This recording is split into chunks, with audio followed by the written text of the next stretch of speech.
ഇപ്പോൾ പിന്നെ പാസ്റ്റർമാർ ചിലർ ഈ പുസ്തകമായിട്ടല്ല നടക്കുന്നത്, മൊബൈലും കൊണ്ടാണ് നടക്കുന്നത്.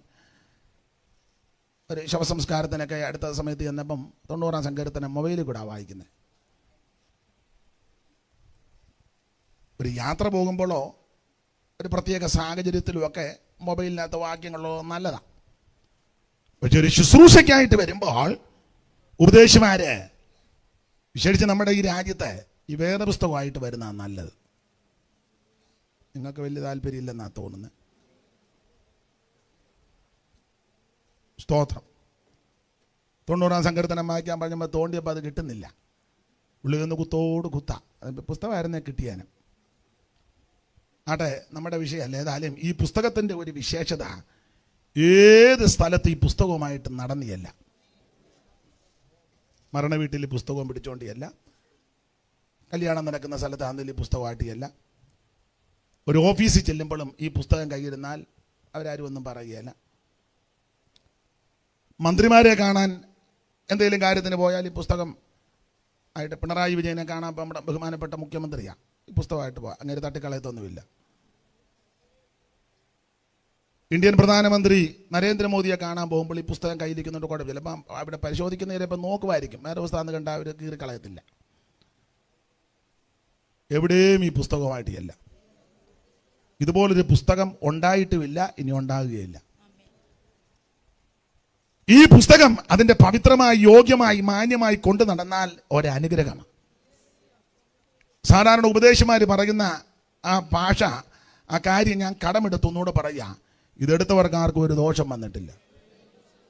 എൻ്റെ ഭാഷയെ പറഞ്ഞാൽ ഇതെടുക്കേണ്ടതുപോലെ എടുത്തവർക്ക് ആർക്കും ഒരു ദോഷം, അതായിരിക്കും കുറച്ചുകൂടെ നല്ലത്.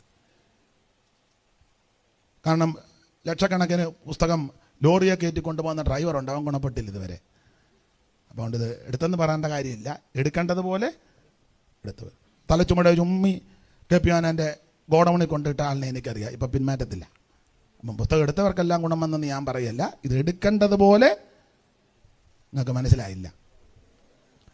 എവിടെയും ഈ പുസ്തകം കൊണ്ടിയല്ല.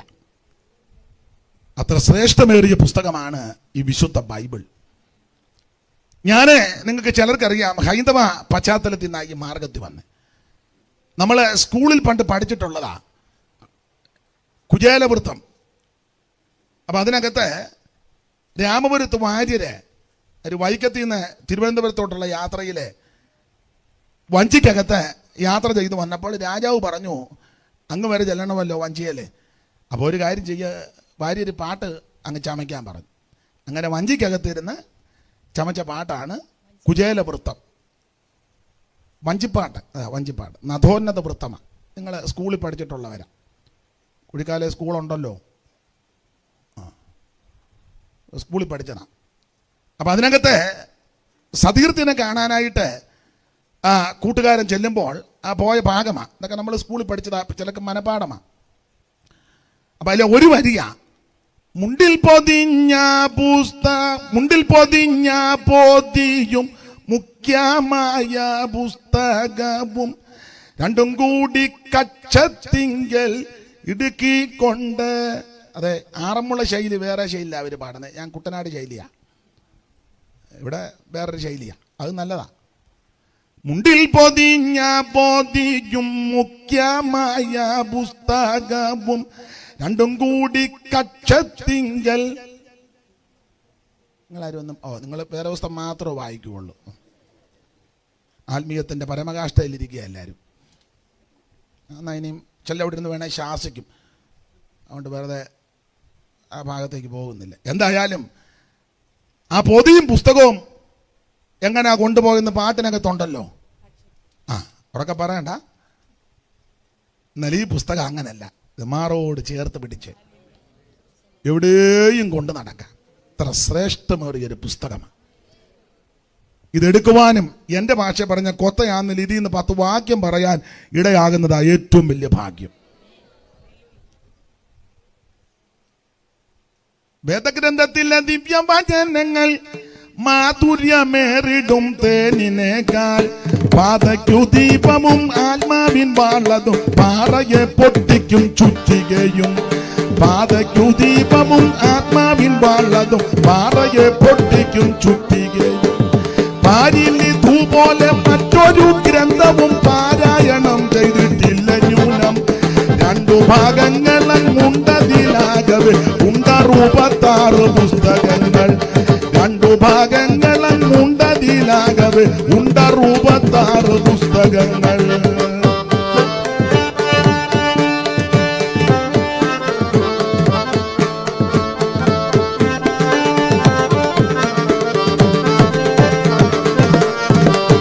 ഉൽപ്പത്തി തൊട്ട് മലാഖി വരെയുള്ള 39 പുസ്തകങ്ങൾ. ഉൽപ്പത്തി, പുറപ്പാടു, ലേവ്യ, സംഖ്യ, പിന്നെ ആവർത്തനം എന്നീ പഞ്ചഗ്രന്ഥം. ഉൽപ്പത്തി, പുറപ്പാടു, ലേവ്യ, സംഖ്യ, പിന്നെ ആവർത്തനം എന്നീ പഞ്ചഗ്രന്ഥം.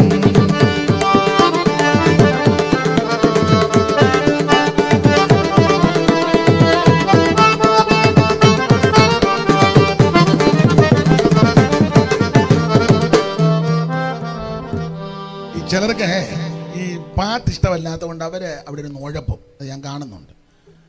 അപ്പം അതുകൊണ്ട് അധികം പാടുന്നില്ല. എന്നാലും പാടും. പിന്നെ അവരെയും കൂടെ നമ്മൾ ചിലർക്ക് ഈ ആത്മീയം കയറിയ പിന്നെ പാട്ടൊന്നും വിഷയമല്ല. പക്ഷേ വേദപുസ്തകം പഠിച്ചാൽ വചന ശുശ്രൂഷയ്ക്കും പാട്ടിനും ആരാധനയ്ക്കും പ്രഥമ സ്ഥാനമാണ്. അതിലേറ്റവും ശ്രേഷ്ഠമേറിയ ശുശ്രൂഷ വചന ശുശ്രൂഷ. നമ്മൾക്ക് പ്രയോജനമുണ്ടാക്കുന്ന ഈ ആത്മീക ഗാനങ്ങൾ പാടുന്നത് വളരെ അനുഗ്രഹം തന്നെയാണ്. പിന്നെ എൻ്റെ ഭാഷയെ പറഞ്ഞാൽ ഈ പ്രസംഗിച്ചൊപ്പിക്കാൻ പറ്റാത്തതൊക്കെ പാട്ടിൽ കൂടെ അങ്ങ് പാടി ഒപ്പിക്കുന്നതാണ് നല്ലത്. ഞാൻ പാടും പുറത്താണ് അതെന്നെ കൊണ്ട് പറയാൻ പറ്റാത്തതാ പാട്ട് പാടി അങ്ങ് ഒപ്പിക്കുക. അപ്പം അതുകൊണ്ട് അങ്ങനെ ആയിരിക്കും നമ്മുടെ പോക്ക്. എന്തായാലും ഇതുപോലെ അനുഗ്രഹിക്കപ്പെട്ട ഒരു പുസ്തകം വേറെ ഇല്ല. അതുകൊണ്ട് എവിടെ പോയാലും ഈ പുസ്തകം കയ്യിൽ കണ്ടോണം. കുഞ്ഞുങ്ങൾ കോളേജിലും ഒക്കെ പഠിക്കാനൊക്കെ പോകുമ്പോൾ ആദ്യം വേദപുസ്തകം കൊടുത്തു വിടണം. അല്ലാതെ അവന് മൊബൈൽ മേടിച്ചല്ല കൊടുക്കുന്നത്. അപ്പം മൊബൈൽ അത്യാവശ്യമാണ്. പഠിക്കാൻ പോകുമ്പോഴോ ജോലിക്ക് പോകുമ്പോഴോ വിദേശത്താന്നില്ല സ്വദേശത്താന്നില്ല എവിടെ പോയാലും ആദ്യം ഒരു വേദപുസ്തകം കൊടുക്കണം. അങ്ങനെ കൊടുത്താൽ എൻ്റെ സന്തതിക്ക് ഒരു ദോഷവും വരികയില്ല. പിന്നെ കൊച്ചുങ്ങളെല്ലാം എന്നുള്ള പേര് തന്നെ കൊടുത്തിരിക്കുന്നത് സകലത്തിൻ്റെ ഉൽപ്പത്തി, ലോകോൽപ്പത്തി, മനുഷ്യോൽപ്പത്തി, പ്രപഞ്ചോൽപ്പത്തി, ജലോൽപ്പത്തി, മൃഗോൽ. ഇവിടെ നോക്കുമ്പോൾ അറിയാമോ, ഇരിപ്പ് കാണുമ്പോൾ അറിയാം പരുവക്കേടായി. അപ്പം അതുകൊണ്ട് പ്രാർത്ഥിക്കണം, കർത്താവേ നല്ല അന്ത്യം കിട്ടണം. സ്തോത്രം. അപ്പം യാക്കോബിൻ്റെ മരണം ഉൽപ്പത്തി 49 നല്ല മരണമാണ്. മരിക്കുന്നതിന് മുന്നേ പിള്ളേരെല്ലാം കൂടെ വിളിച്ചു കൂട്ടി പിള്ളേരുടെ കാര്യമെല്ലാം പറഞ്ഞേച്ചാ മരിച്ചത്. ഒന്നും പറയാതെ പോകരുത്. മനസ്സിലാകുന്നുണ്ടോ? ഒരക്ഷരം പോലെ അപ്പച്ചൻ എങ്ങനെയാ പോയത്? ഒന്നും മിണ്ടാതാ പോയത്. അവസാനം ചത്ത് കഴിയുമ്പോൾ പിള്ളേർ വസ്തുവിന് കിടന്ന് അടിയുണ്ടാക്കി. അങ്ങനെയൊക്കെ ഇപ്പം പലയിടത്ത് നടക്കുന്നുണ്ട്. അതുപോലെ ഞാൻ പ്രായമുള്ളവരോടൊക്കെ ഉള്ളപ്പം പറയുന്നത്, ഈ ജീവിച്ചിരിക്കുമ്പോൾ അതെല്ലാം കൃത്യം അയക്കണം. പിള്ളേർ 4, 2, 5 ദൈവം തരുന്ന കുഞ്ഞുങ്ങളാണ്. അതൊക്കെ കൃത്യം എഴുതി വെച്ചേക്കണം. കാലശേഷമെന്നേ വെക്കാവുള്ളൂ. ജീവിച്ചിരിക്കുമ്പോൾ എല്ലാം എഴുതി കൊടുത്താൽ പിള്ളേർ അവസാനം തന്നെ ആശ്വാസവന് കൊണ്ടിടും. അവിടെ യാതൊരു ആശ്വാസവും ഇല്ലെന്നുള്ളതാണ് വേറൊരു ആശ്വാസം. കാരണം ഞാൻ 1-2 പേരോട് ചോദിച്ചും പറഞ്ഞു ഒരു സ്വസ്ഥതയില്ലെന്ന് പറഞ്ഞു. അവിടുത്തെ കുഴപ്പമല്ല, വീടും പിള്ളേരെയൊക്കെ വിട്ട് വന്ന് കിടക്കുന്നത് കൊണ്ടേ അവിടെ ഭക്ഷണവും വസ്ത്രവും ഒക്കെ കൊടുക്കുന്നുണ്ട്. അതല്ല ഞാനിപ്പോൾ ഉദ്ദേശിച്ചത്. മനസ്സിലായോ?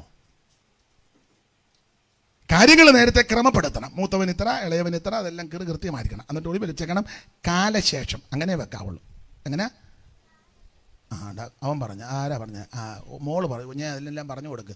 അമ്മച്ചിക്കൂടെ പറഞ്ഞു കൊടുക്കുക കാലശേഷം ഒന്ന് വെക്കണമെന്ന്. കൊച്ചുമോളായിരിക്കും, അവർക്ക് അതിൻ്റെ ബോധമുണ്ട്. കാലശേഷം ഇല്ലെങ്കിൽ അത് പരിവക്കേടാകും. ഞാൻ പേരും സ്ഥലവും ഒന്നും വെളിപ്പെടുത്തുന്നില്ല. ആത്മീകരെന്ന് പറയുന്നവർ തന്നെയാ പ്രശ്നത്തിൽ കിടക്കുക. സ്തോത്രം. അപ്പം മരിക്കുന്നതിന് മുമ്പ് പിള്ളേരെല്ലാം വിളിച്ചു കൂട്ടി കാര്യങ്ങളെല്ലാം കൃത്യം പറഞ്ഞിട്ട് അവിടെ ഒരു പദമുണ്ട്. കാലെടുത്ത് കട്ടിലെ വെച്ച് പ്രാണന വിട്ട് ചേർന്നെന്ന. 49:33 അല്ലയോ ലിസിമാമേ? ഒന്ന് വായിച്ചേ. യാക്കോബ് തന്റെ പുത്രന്മാരോട് ആജ്ഞാപിച്ച് തീർന്ന ശേഷം യാക്കോബ് തന്റെ പുത്രന്മാരോട് ആജ്ഞാപിച്ച് തീർന്ന ശേഷം എന്ന് പറഞ്ഞാൽ പറയേണ്ട കാര്യമെല്ലാം പിള്ളേരോട് പറഞ്ഞു. അല്ലാതെ കണ്ണു മറിഞ്ഞങ്ങ് പോവുമല്ലായിരുന്നു. പിള്ളേരോട് പറയേണ്ട കാര്യമെല്ലാം പറഞ്ഞു. ആജ്ഞാപിച്ച് തീർന്ന ശേഷം അടുത്തത് അവൻ കാല് കട്ടിൽമേൽ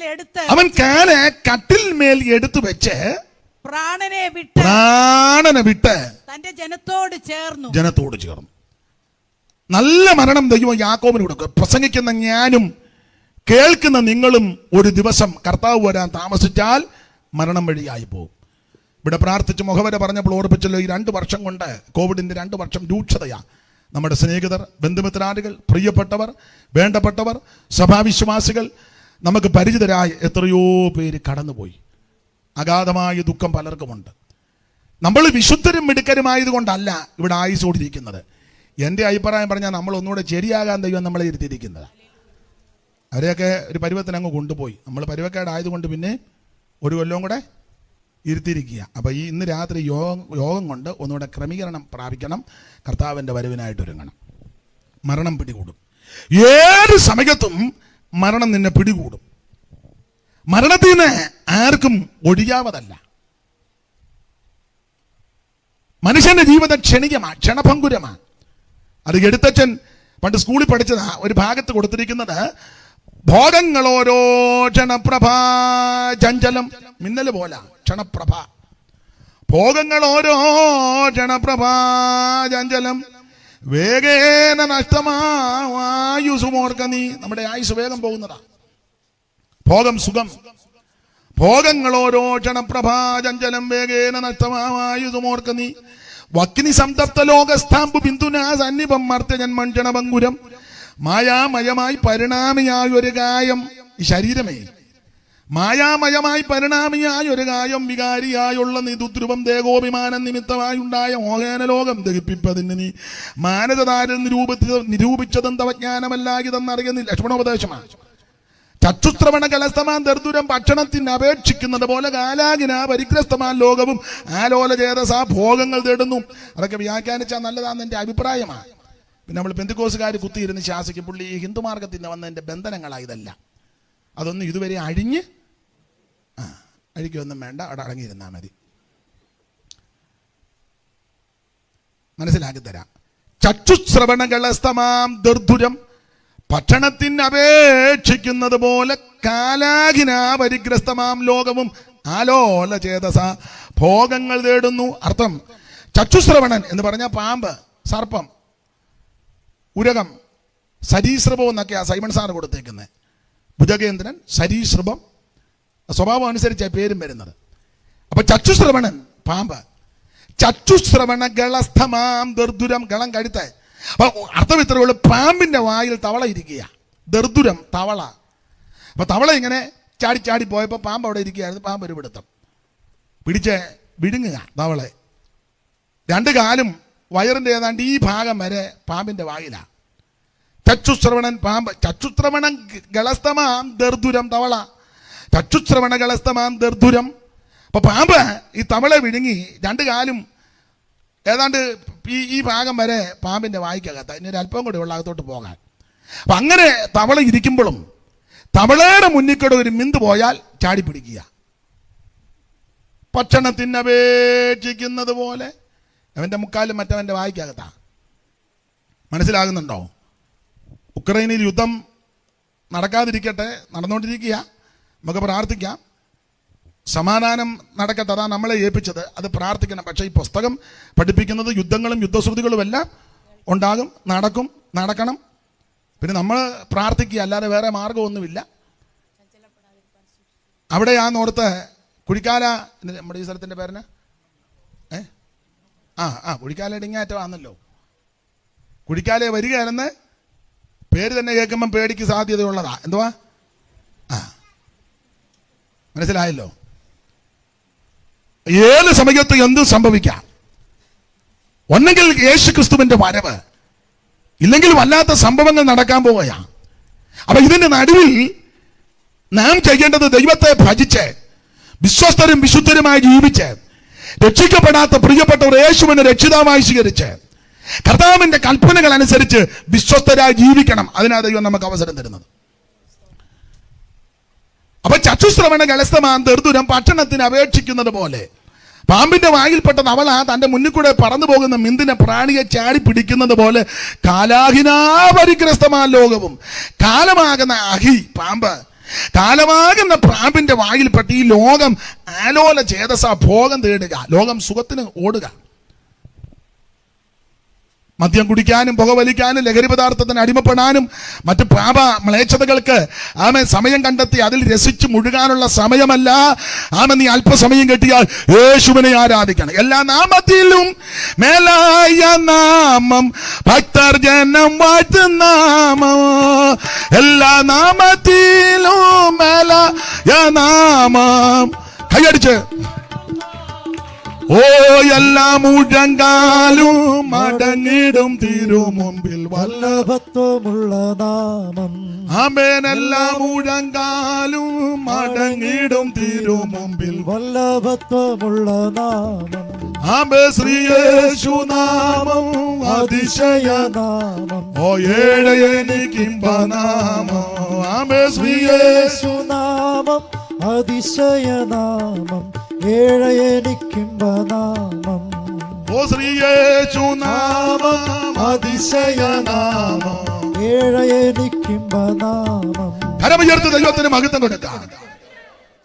അപ്പൊ ശ്രദ്ധിക്കുക, ഏത് സമയത്തും മരണം എന്നെ നിങ്ങളെയും പിടികൂടും. ആ മരണത്തിന്റെ തണുത്ത കരമെന്ന് തലോടുന്നതിന് മുമ്പ് നീ യേശു ക്രിസ്തുവിനെ രക്ഷിതാവായി സ്വീകരിക്കണം. മരിച്ചു കഴിഞ്ഞ് എന്തേലും ചെയ്ത് ആർക്കും ആരെയും സ്വർഗത്തിൽ വിടാനൊക്കത്തില്ല. ഞങ്ങൾ ഉപദേശിമാർ വന്ന് പ്രസംഗിച്ചത് കൊണ്ടോ, IPCയുടെ പ്രസിഡന്റ് വന്നതുകൊണ്ടോ, അസംബ്ലി സൗണ്ടിന്റെ സൂപ്രണ്ട് വന്നതുകൊണ്ടോ, ചർച്ചക്കൊണ്ടിന്റെ ഓവർസിയർ വന്നതുകൊണ്ടോ, ഇനി വലിയ വലിയ പാസ്റ്റർമാരോ അച്ഛന്മാരോ ആര് വന്നാലും സ്വർഗത്തിൽ പോവുകയില്ല. ജീവിച്ചിരിക്കുമ്പോൾ ഉറപ്പിക്കണം. അതിനായി അവസരം ദൈവം തരുന്നത്. അന്നേരം എൻ്റെ ഭാഷ പറഞ്ഞാൽ ഉഴപ്പിത്തല്ലേ നടക്കരുത്. നല്ല അവസരം ദൈവം ഇന്ന് രാത്രി നമുക്ക് തന്നിരിക്കുക. ദൈവമക്കൾ ഒന്നുകൂടെ സമർപ്പിക്കണം. ഇതുവരെയും രക്ഷിക്കപ്പെടാത്തവർ ഇന്ന് രാത്രി രക്ഷിക്കപ്പെടണം. ഇതുവരെയും വെള്ളത്തിൽ മുങ്ങി സ്നാനപ്പെടാത്തവർ ഇന്ന് രാത്രി തീരുമാനമെടുക്കണം. ആത്മസ്നാനം പ്രാപിക്കാത്തവർ ഇന്ന് രാത്രി അതിനായിട്ട് വാഞ്ചിക്കണം. ദൈവം നിന്റെ മേൽ പകരും. Praise the Lord. അതെ. അപ്പൊ ഉൽപ്പത്തി പുസ്തകം 2 അധ്യായം, ഒടുവിലത്തെ 2 അധ്യായം 2 മരണമാണ്. ഒന്ന് യാക്കോബിന്റെ മരണം, 2 യോസഫിന്റെ മരണം. 2 നല്ല മരണമാണ്. യോസേഫ് മരിക്കുന്നതിന് മുമ്പ് സഹോദരന്മാരോട് വിളിച്ചു പറഞ്ഞു, പിന്നെ ഞാൻ മരിക്കാൻ പോവുക, ദൈവം നിങ്ങളെ സന്ദർശിക്കും. അങ്ങനെ സന്ദർശിക്കുമ്പോൾ ഈ മിസ്രൈമിൽ നിന്ന് നിങ്ങൾക്കൊരു പുറപ്പാടുണ്ട്, നിങ്ങളെ കനാനിലേക്ക് കൊണ്ടുപോകും. അങ്ങനെ കൊണ്ടുപോകുമ്പോൾ എൻ്റെ അസ്ഥിയും കൂടെ ഇവിടുന്ന് എടുത്തോണ്ട് അങ്ങ് പോകണം. കാരണം ഞാൻ ഇവിടെ ജീവിച്ചെങ്കിലും ഇവിടുത്തുകാരനല്ല, ഞാൻ അവിടുത്തുകാരനാണ്. ദീർഘവർഷങ്ങൾ മിസ്രൈമിൽ താൻ പാർത്തുവെങ്കിലും ആ പറഞ്ഞതിൻ്റെ ആശയം, ഞാൻ ഇവിടെ വസിച്ചെങ്കിൽ ഇവിടുത്തുകാരനല്ല, ഞാൻ അവിടുത്തുകാരനാണ്. എന്നെ കേൾക്കുന്ന പ്രിയരെ, നമുക്ക് തന്നിരിക്കുന്ന ദൈവമക്കൾക്ക് വിശേഷ പദങ്ങളുണ്ട്. അതിലൊരു പ്രയോഗമാണ് നമ്മൾ പരദേശികളാണ്. പത്രോസ് ആ കാര്യം വളരെ സ്പഷ്ടമായിട്ട് പറഞ്ഞു. പ്രവാസികളും പരദേശികളും. നാം പരദേശികളാണ്. അതുകൊണ്ട് എപ്പോഴും ഓർക്കണം, നമ്മുടെ സ്വദേശം ഇവിടെ അല്ല, നമ്മുടെ സ്വദേശം അങ്ങ. ഈ ചിന്താഗതിയോടെ വേണം ജീവിതം കൊണ്ടുപോകാൻ. യോസേഫ് എന്നാ പറഞ്ഞത്, ഞാൻ മരിക്കും, ദൈവം നിങ്ങളെ സന്ദർശിക്കും. അപ്പോൾ മിസ്രൈമിൽ നിന്നും കനാനിലേക്ക് കൊണ്ടുപോകും. അങ്ങനെ കൊണ്ടുപോകുമ്പോൾ എൻ്റെ അസ്ഥിയും കൂടെ കൊണ്ടുപോകണം. 2 മരണ ഉൽപ്പത്തി നടന്നു. 2 നല്ല മരണങ്ങളാണ്. അതുകൊണ്ട് തന്നെ കേൾക്കുന്ന പ്രിയരെ, മരിക്കുന്നതിന് മുമ്പ് എന്നും പ്രാർത്ഥിച്ചോണം നല്ല അന്ത്യം കിട്ടാൻ. കർത്താവിന് മഹത്വം. അപ്പൊ ഉൽപ്പത്തി പുസ്തകത്തിൽ മരണം. എന്നാൽ വെളിപ്പാട് പുസ്തകത്തിലേക്ക് വരുമ്പോൾ വായിക്കുന്നത് ഇനി മരണം ഉണ്ടാകുകയില്ലെന്ന. അപ്പോൾ ഉൽപ്പത്തിയും വെളിപ്പാടും താരതമ്യ പഠനം നടത്തുമ്പോൾ ധാരാളം കാര്യം നമുക്ക് പഠിക്കാൻ പറ്റും. ഭാഗത്തേക്ക് പോകുന്നില്ല. ഇന്ന് രാത്രി സമയം പോകുന്നല്ലോ. വായിച്ച തിരുവെടുത്ത് 5-ാം അധ്യായത്തിന്റെ 12-ാമത്തെ വാക്യമാണ്. അറക്കപ്പെട്ട കുഞ്ഞാട്. ആ കുഞ്ഞാടിന്റെ യോഗ്യതകളെ പറ്റി ആ അധ്യായത്തിൽ നിന്ന് ചില കാര്യങ്ങൾ ഇന്ന് രാത്രി നമുക്ക് ശാന്തമായിട്ട് ചിന്തിക്കാം. നമുക്കറിയാം, ഒടുവിലത്തെ പുസ്തകമാണ് വെളിപ്പാട് പുസ്തകം. വെളിപ്പാട് പുസ്തകം 22 അധ്യായങ്ങളാണ്. വേദപുസ്തകം പഠിപ്പിക്കുന്ന പ്രിയപ്പെട്ടവർ ഇവിടെ ഉണ്ട്. അവർക്ക് ഈ കാര്യം നന്നായിട്ട് അറിയാൻ പാടില്ലാത്ത ആരേലും കേൾക്കുന്ന ഇതിന് ശേഷമായി ശ്രദ്ധിക്കുന്നെങ്കിൽ അവരുടെ അറിവിനാണ് ഇത് പറയുന്നത്. വെളിപ്പാട് പുസ്തകം വളരെ പരിചിതമായ പുസ്തകമാണ് ദൈവമക്കൾക്ക്. 22 അധ്യായങ്ങൾ. ഓരോ അധ്യായവും വേഗത്തിൽ പഠിപ്പാൻ വേദപഠിതാക്കൾ അധ്യായത്തെ ഓരോ വിഷയങ്ങളായിട്ട് അപഗ്രഥിച്ചാണ് നമ്മളെ പഠിപ്പിക്കുന്നത്. സാധാരണ നാം പഠിക്കുന്നത് 1-ാം അധ്യായത്തിൽ തേജസ്കരിക്കപ്പെട്ട യേശു ക്രിസ്തു, 2, 3 അധ്യായത്തിൽ 7 സഭയ്ക്കുള്ള ദൂത്, 4-ാം അധ്യായം വിവാദ അധ്യായമാ ചിലർക്ക് അവർ പറയുന്ന സഭ ഇവിടെ കാണുമെന്ന് പറയുന്നു, ചെല്ല് കാണുകയല്ലെന്ന്. എന്നാൽ 4-ാം അധ്യായത്തിൽ സഭ ഇവിടെ നിന്ന് മാറ്റപ്പെടുക. ഇവിടെ സഭ മഹോദരത്തിൽ കൂടെ സഭ പോകുകയല്ല. പോകുന്നെന്ന് പറയുന്നവരുണ്ട്, അവർ പോകട്ടെ, നമുക്ക് പോകണ്ട.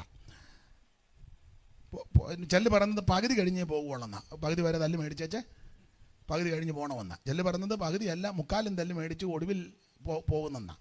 എന്തായാലും ദൈവമക്കളോടൊരു കാര്യം പറയാം, ദൈവസഭ മഹോദ്രവത്തിൽ കൂടെ പോവുകയല്ല. മഹോദ്രവത്തിൽ കൂടെ ദൈവസഭ പോവുകയല്ല. ഉപദ്രവങ്ങളിൽ കൂടെ പോകും. പക്ഷേ അത് സഭ തുടങ്ങിയപ്പോൾ മുതൽ ഉപദ്രവം ഉണ്ടല്ലോ. ഉപദ്രവത്തിൽ കൂടെ ഇപ്പോൾ ഉപദ്രവത്തിൽ കൂടെ പോയിക്കൊണ്ടിരിക്കുകയല്ലോ. എല്ലാവരും ഉപദ്രവത്തിൽ കൂടാ. പക്ഷെ മഹോദരവത്തിൽ മഹാപീഠയിൽ കൂടെ സഭ പോവുകയല്ല. അപ്പം അങ്ങനെ പഠിപ്പിക്കുന്നുണ്ടെങ്കിൽ അത് ശരിയായ പഠിപ്പീരല്ല. അതിന് പിന്നെ അത് പഠിക്കുന്നത് നല്ലതാണ്, കാരണം അറിഞ്ഞിരിക്കുന്നത് നല്ലതാണ്. പക്ഷെ ദൈവസഭ മഹോദരവത്തിൽ കൂടെ പോവുകയല്ല. എന്തായാലും കൊള്ളാം. 4-ാം അധ്യായത്തിൽ സഭ എടുക്കപ്പെടുകയാണ്. 5-ാം അധ്യായത്തിൽ വീണ്ടെടുപ്പിന്റെ ഗാനമാണ്. 6-ാം അധ്യായത്തിൽ ആ വീണ്ടെടുപ്പിന്റെ ഗാനം ഭൂമിയുടെ വീണ്ടെടുപ്പാ. ആ ഒരു പുസ്തകം കാണുന്നു, മുദ്ര കാണുന്നു, മുദ്ര പൊട്ടിക്കുവാൻ ആരെങ്കിലും ഉണ്ടോ എന്ന് ചോദിക്കും. നമ്മളെ ഭാഗത്തേക്ക് വരും.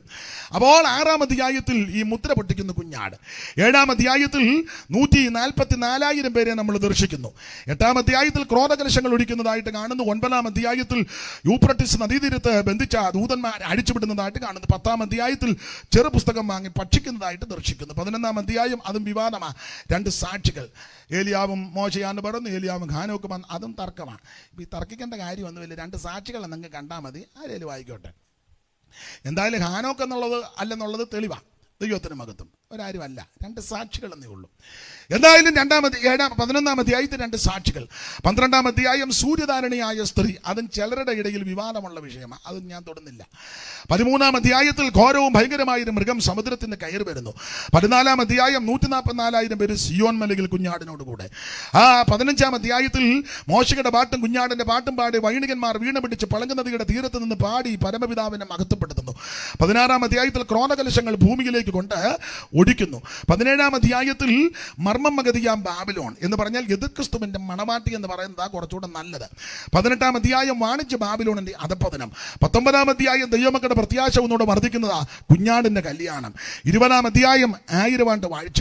21-ാം അധ്യായം പുത്തൻ യെരൂശലേം, അത് നമ്മുടെ പ്രത്യാശ നന്നായിട്ട് വർദ്ധിക്കുന്നതാ പുത്തൻ യെരൂശലേം. 22-ാം അധ്യായം വേണമെങ്കിൽ ഒന്ന് കൊടുത്തു, നിത്യതയിലേക്ക് കയറുക. ഇങ്ങനെയാണ് വെളിപ്പാട് പുസ്തകം ഓടിച്ച് നമ്മളൊന്ന് അപഗ്രഥിച്ച് പഠിക്കുന്നത്. അതെ, 5-ാം അധ്യായം 12-ാം വാക്യമാണ് നമ്മൾ വായിച്ചത്. 1, 2, 3 അധ്യായത്തിൽ നിന്ന് 4 അധ്യായത്തിൽ ഓടിച്ചൊന്ന് ചിന്തിച്ച് 5-ൽ കയറി എടുത്ത വാക്യത്തോട് ബന്ധപ്പെട്ട് അറക്കപ്പെട്ട കുഞ്ഞാടിനെ ചില യോഗ്യതകൾ പറഞ്ഞ് നിർത്തുവാനാണ് കർത്താവ് ശരണപ്പെടുന്നത്. 1-ാം അധ്യായം നമുക്കറിയാം, തേജസ്കരിക്കപ്പെട്ട യേശു ക്രിസ്തു. യോഹന്നാൻ അപ്പോസ്തലൻ പത്മോസ് എന്ന ദ്വീപിൽ നാട് കടത്തപ്പെട്ടവനായി കിടക്കുക. യോഹന്നാൻ നാട് കടത്തപ്പെട്ടത് നാട്ടിൽ നിന്ന് പോയത്, അതാ നല്ലത്. യോഹന്നാൻ നാട് വിട്ടത് നാട്ടിൽ നിന്ന് പോയത് അതിന് തർക്കം ഉണ്ടായി പോയതല്ല. സഹോദരങ്ങളുമായിട്ട് അടിയുണ്ടാക്കി നിക്കക്കളി ഇല്ലാതെ പോയതല്ല. അയലത്തുകാരനുമായിട്ട് വാക്കേറ്റം ഉണ്ടായി അവനെ കത്തിക്ക് കുത്തിയേച്ച് ഉണ്ടയിട്ട് പോയതല്ല. അങ്ങനെയൊക്കെ പോയ ധാരാളം ആൾക്കാർ പല നാട്ടിലും ഉണ്ട്. അവരൊക്കെ പിന്നീട് വലിയ ആൾക്കാരായിട്ടൊക്കെ വന്ന് സ്റ്റേജിൽ നിന്നൊക്കെ പ്രസംഗിക്കുന്നുണ്ട്.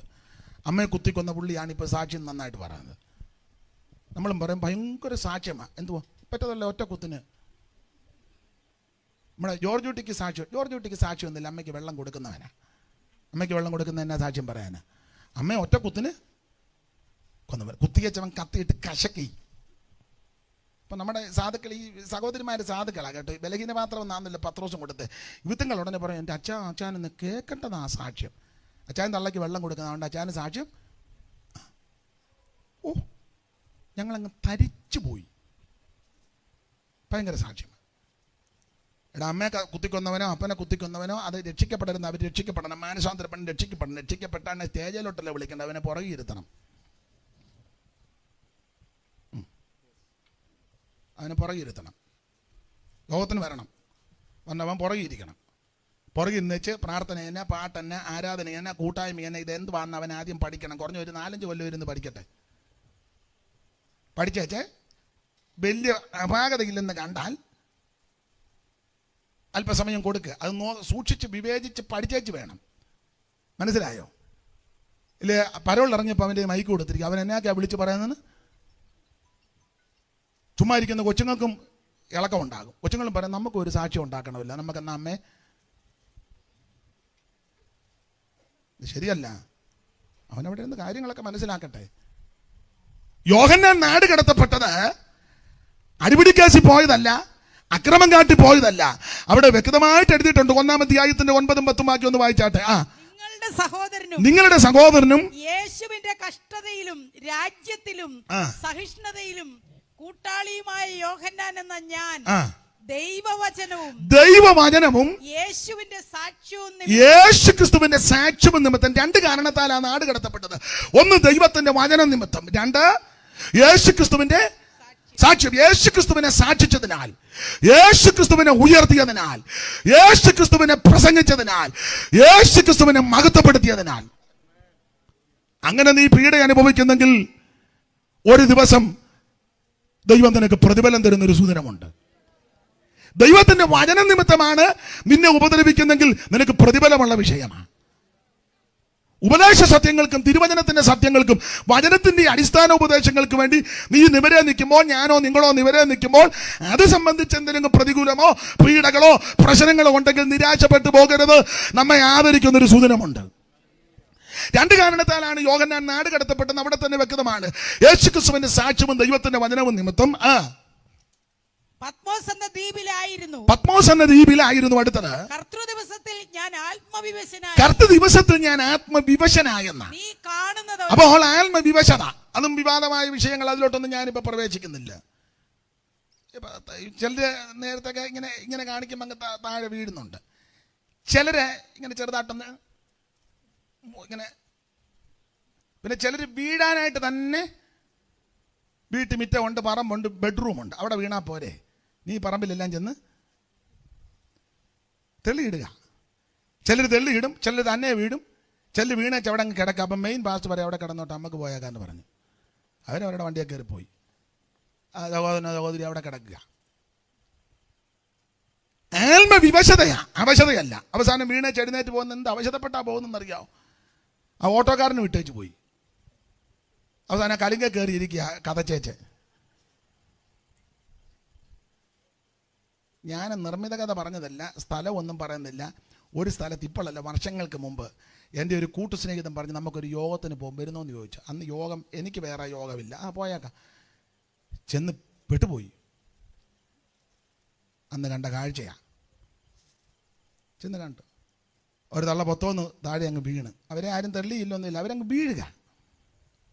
അവിടെ വീണുകൊണ്ടിരിക്കുക. ഇവരും അങ്ങ് വീണു, അവിടെ കിടന്നു. യോഗം കഴിഞ്ഞപ്പോൾ ഞങ്ങളും താമസിച്ചാണ് ഇറങ്ങിയത്. അവരുടെ ഭർത്താവാണെന്ന് തോന്നുന്നു, അവിടെ വെളിയിൽ നിൽക്കുക. പിന്നെ വന്ന് പതുക്കെ എടുത്ത് പാവത്തിൻ്റെ പോക്കൊക്കെ കണ്ടാൽ നമുക്ക് അങ്ങ് അവശതയായി. വിവശതയല്ല, അവശതയായി.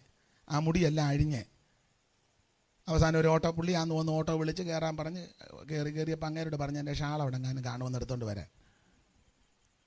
അയാൾ ഓടി ഷാളെടുത്തു. ഷാൾ കൊണ്ട് കൊടുത്തപ്പം പറഞ്ഞു വാച്ചും കാണുന്നില്ലെന്ന്. അവന് വരുന്ന ഗതികേട്. പിന്നെ അവിടെ കണ്ട് തപ്പി കണ്ട് വാച്ച് കൊണ്ട് കൊടുത്തു. അന്നേരം കയറിയപ്പോൾ അവൻ പറയാം, മേലിൽ ഈ കോളിന് എന്നെ വിളിച്ചേക്കരുതെന്ന്. വല്ല കാര്യമുള്ള അവൻ ഒരു യോഗത്തിന് വന്നതാ. യോഹന്നാൻ കർത്തൃ ദിവസത്തിൽ ആത്മവിവശനായി. ഒരു കാര്യം ദൈവമക്കളോട് പറയാം, ആത്മാവിന്റെ വിവശതയ്ക്ക് ഞാനെതിരല്ല. പക്ഷെ വിവശത വന്നാൽ ഇന്ന് കാണിക്കുന്നത് പോലല്ല. വിവശത വന്നാൽ കാണും, കേൾക്കും, അറിയും, ഓർക്കും, എഴുതും, അതൊക്കെ ആ ഭാഗത്തുണ്ട്. നീ കാണുന്നത് അങ്ങനല്ലയോ? കർത്തൃ ദിവസത്തിൽ ഞാൻ ആത്മവിവശനായി. നീ കാണുന്നത് ഒരു പുസ്തകത്തിൽ എഴുതി.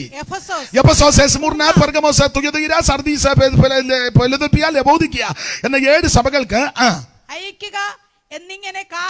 കാഹളനാദത്തിനൊരു ശബ്ദം, എന്റെ മഹാനാദം എന്റെ പുറകിൽ ഒരു ശബ്ദം കേട്ടു. അടുത്ത 13-ാം വാക്യം എന്നോട് സംസാരിച്ച 12-ാം വാക്യം എന്നോട് സംസാരിച്ച നാദം എന്തെന്ന് കാണുവാൻ ഞാൻ തിരിഞ്ഞപ്പോൾ 13-ാം വാക്യം തിരിഞ്ഞപ്പോൾ 7 പൊൻനിലവിളക്കുകളെയും നിലവിളക്കുകളുടെ നടുവിൽ നിലയിൽ ധരിച്ച് മാറത്ത് പൊൻകച്ച കെട്ടുവനായി മനുഷ്യപുത്രന്റെ സദൃശനായവനെയും എന്ന് പറഞ്ഞാൽ അവൻ യേശുക്രിസ്തുവിനെ ദർശിച്ചു.